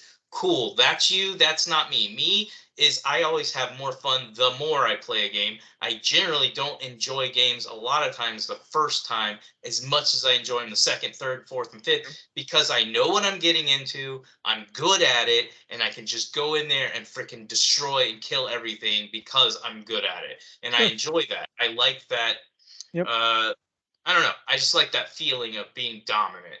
Yeah. So this game, to me, the improvements are worth it. I love the graphics. I love on my TV, the LG C1 or whatever, because of the VRR support. I can put this at native 4K and it runs at about 40 to 60 frames per second. I think it's mainly in the 60 frames per second. So I love that I'm getting what I would consider a pretty close to a PC version of this game on my PS5. Yeah. So I'm okay with that, and I'm okay spending the money, and I'm okay with people having a problem with it. I'm not arguing against that. Would I have preferred this to be released at $40? Sure. I can see the objective arguments. You guys took the multiplayer away. You only made it prettier. Got it. I totally understand. They're not making it for you. Sorry, they're not. And you have to move on and get over it. But for me, it's a good game. It's a good experience. And I'm 4 hours in. I'm not in a hurry to beat it because I've already experienced it. But I don't regret buying it. And it's not something I just bought to own and that I'll just play for a little bit and move on. I'm going to beat the game at least once, but I'll probably beat it multiple times on my PS5. And then the last thing I wanted to just talk about, and this will be real quick because I know the show's going really long. Xenoblade Chronicles 3, I have finally hit Chapter 7. That's out of how many? That's the last chapter of the game. Oh, okay. So I'm in Chapter 7. I am not rushing through the end because I want to unlock all the heroes. And I just discovered that the 6 characters have their 6 main classes. So you have, obviously you can change your classes. We talked about that on previous show. But they have their 6 main classes that they use. If you do their side quests, you unlock the ability to rank that class from a 10 all the way up to a potential 20. So before I beat the game, I want to unlock all of the characters. I've unlocked, I think, 3 of them. I think 3 of them, maybe 4. 3 or 4 of them where they can level up that class to a level 20. And I'm going to unlock the other 2 or 3 I have left to do. Then I will clean up any side quests I feel are worth playing, and then I'll beat the game. But the reason I wanted to talk about this game again is I'm going to just say it's the best JRPG I've ever played. No, I'm not a hardcore JRPG fan, but I've played a lot. Played a lot of them. Yeah.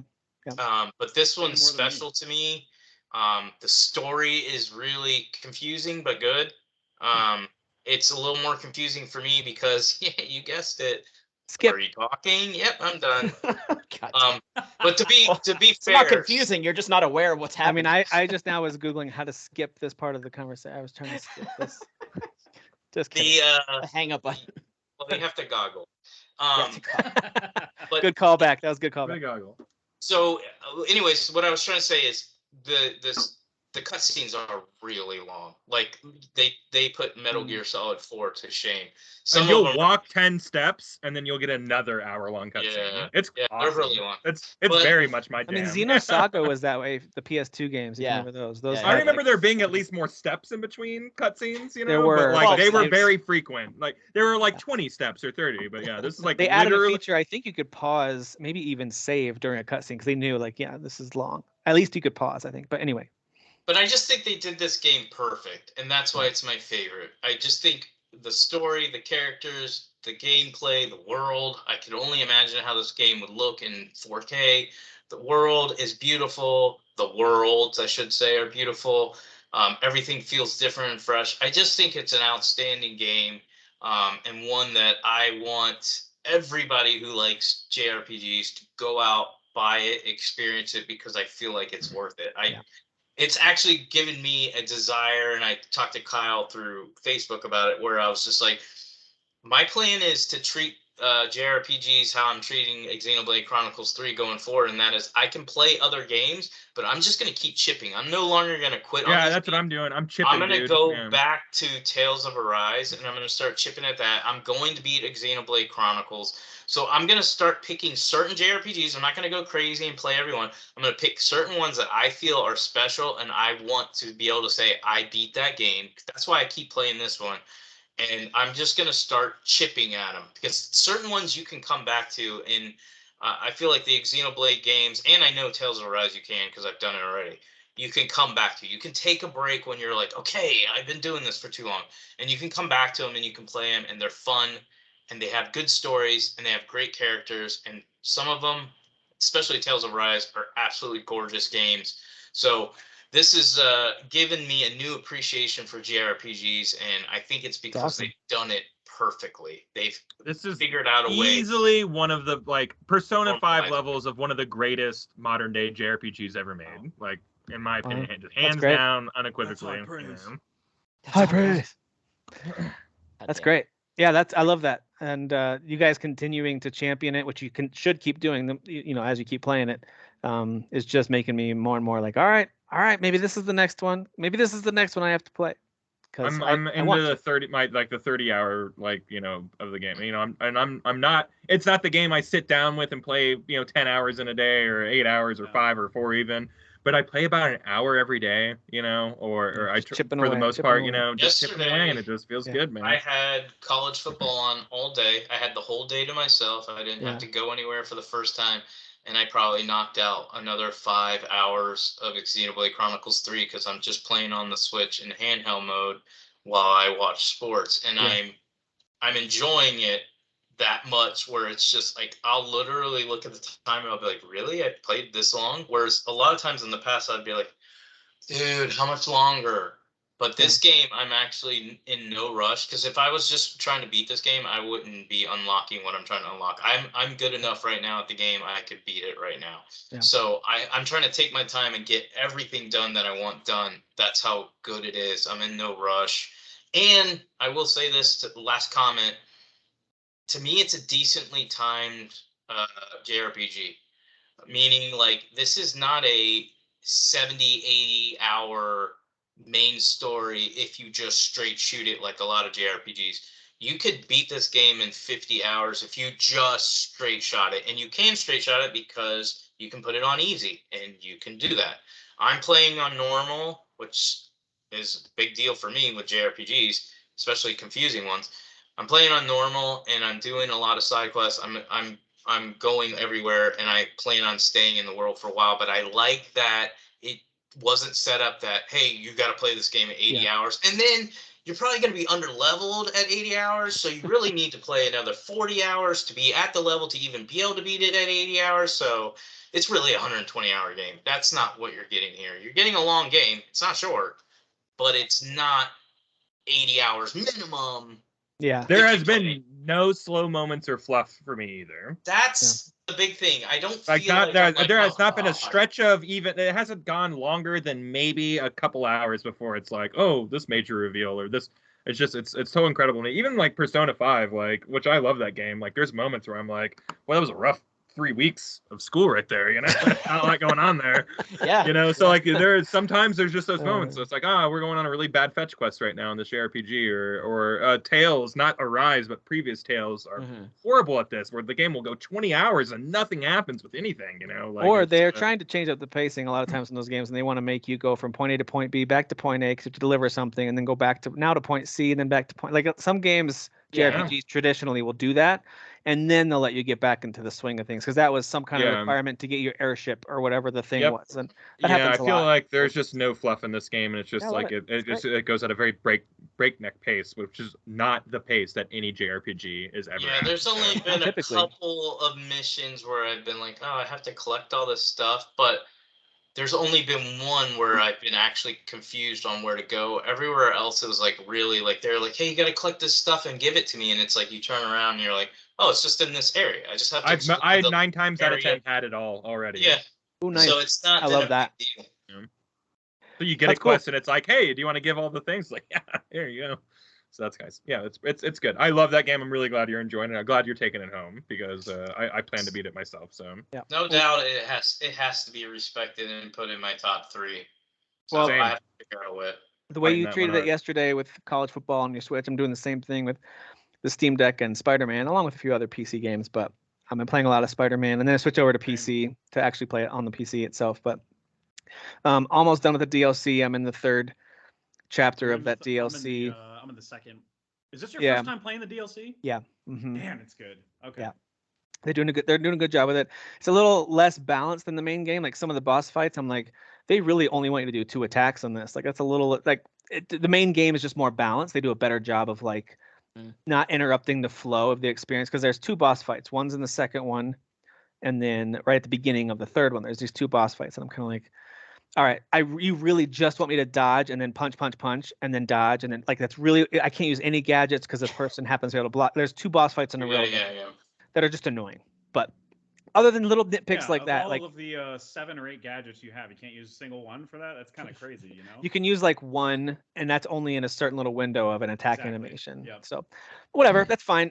Overall, Jeff's right. It's a great story. It's really fun. I like what they did with it, and I'm looking forward to wrapping up Chapter 3. And then I guess sometime this fall, Miles is supposed to hit PC, so I'll happily buy and replay that. Yeah. I think they tentatively gave it like a fall 2022 release window for Miles on PC. That's what we saw. So yeah, I'm just waiting for Uncharted and The Last of Us Part 1 are supposed to come to PC too. Yep. I don't want to cut anybody off. So is there anything else that you're playing that you want to highlight before we head out? Just Phil Spencer playing games, being alive. So I'm at the end. I'm at the leader. So the last fight for Sifu. Dude, so nice. I can speak a little more more to it than I did last time because I think I had only played an hour on stream. This game is friggin' hard, dude. Yes. Put it on easy. No, absolutely not. Not doing it. I'm gonna beat it on normal. Easy. I'm gonna beat it on normal. Yeah, the game. So the mechanics are difficult, but like I like to almost sort of compare it to Souls because Souls is challenging and you have to like learn sort of the language that it's trying to speak to you, and it's similar here, but because I think it's like. It's a $40 game versus a AAA $70 game. It's a smaller team. Some of the mechanics when you're trying to dodge can feel not totally accurate, right. So like if I'm trying to like kind of dodge left, but my analog stick is sort of like maybe kind of going in between left and down, I'm doing a different kind of dodge. So I'm still getting hit. So like kind of moments like that can be a little frustrating because like every hit counts. But yeah, the fights just feel fantastic. Like when you're actually doing really well and you got a good rhythm going, it's freaking awesome. And it looks great when you really are in rhythm. When you're really grooving that game, like it feels like you're watching like a really well choreographed fight scene. Yeah, absolutely. And it's challenging, but like basically the death mechanic, the way that it works is like, so you start the game off at age 20. Let's say you die. There's a little skull, and then a 1 will be next to it, so you go up to 21. And then you come back to life. Let's say you die again, then there'll be a 2. So the 2 stacks on 21. So it just keeps stacking and stacking and stacking if you keep dying in a row. So it's like there's really not a lot of room for error. I did when I played. Yeah. I died a lot. Well, that's the thing. So it's like I try to go back as I've been playing the game and getting better. I've been going back to the game with like also my added abilities to try to see if I can beat each level younger.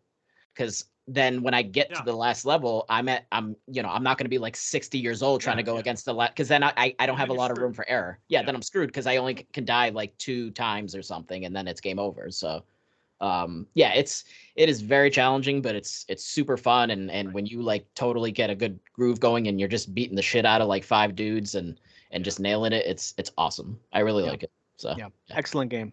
Yes. One of those kind of unsung early year games that dropped this year. Really good one. Yeah. It was a great game. I paid full price and literally, not exaggerating, played 30 seconds of it. Like, well, I don't care.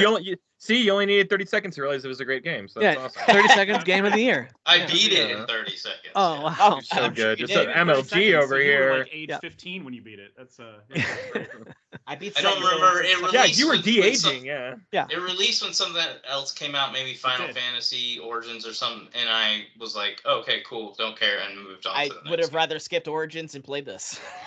I did. Final Fantasy was awesome. I love wasn't Sifu. I'm actually gonna buy that game on sale, Dan. And if it's not even in the realm of how bad of you pitch this game is, I'm never gonna let you hear the end of it. True. I'm looking forward to this. Like it better be a gigantic piece of crap. I hope you think it's fantastic. I'll grab it wherever it goes on sale. Yeah. It's really good. I really like gameplay wise. I'm not talking Maybe about. It'll go on Game Pass. Probably. And if the story's really good, not if Jim Ryan. The story gets decent the last hour and a half, like I said. It better not. You better not put on gameplay. My name's Jim Ryan. I have two first names. Yeah, weirdo. Get a real last name like a human being. That is the best real way. man. Friggin' idiot. The show. Making fun of Jim Ryan's name. That's the best way. We're so petty. Listen, thank you guys for being here. This has been fun. Lots of good stuff. Lots of fun stuff announced. Am I right, everybody? But we are on the cusp of, I think we got about 4 weeks until a deluge of new games come out. So I have a few Kahoot game ideas and other kind of looking back, maybe reviewing or doing tournaments of past years of games again as we build up to some new stuff dropping. So anyway, until then, how many times do I have to win before I become game master and I get your job and you have to start playing too? I mean, as soon as you're ready to start making these quizzes, you're welcome to take that because it's a lot of work. And a shout out to Gaston because he's the only one that's going to make it to this 3-hour mark of the show. Everybody else quit like the first 30 minutes in. Yeah. Like this get out of here. That's why we got to put the timestamps because people get cranky. I know, it's just so much work. So much. No, work. it is. It is. I'll try. I try to remember to do it too. I just haven't because been busy the past couple. Well, thank you guys for being on here. Thank you all for listening /watching. We'll see you next time. Bye.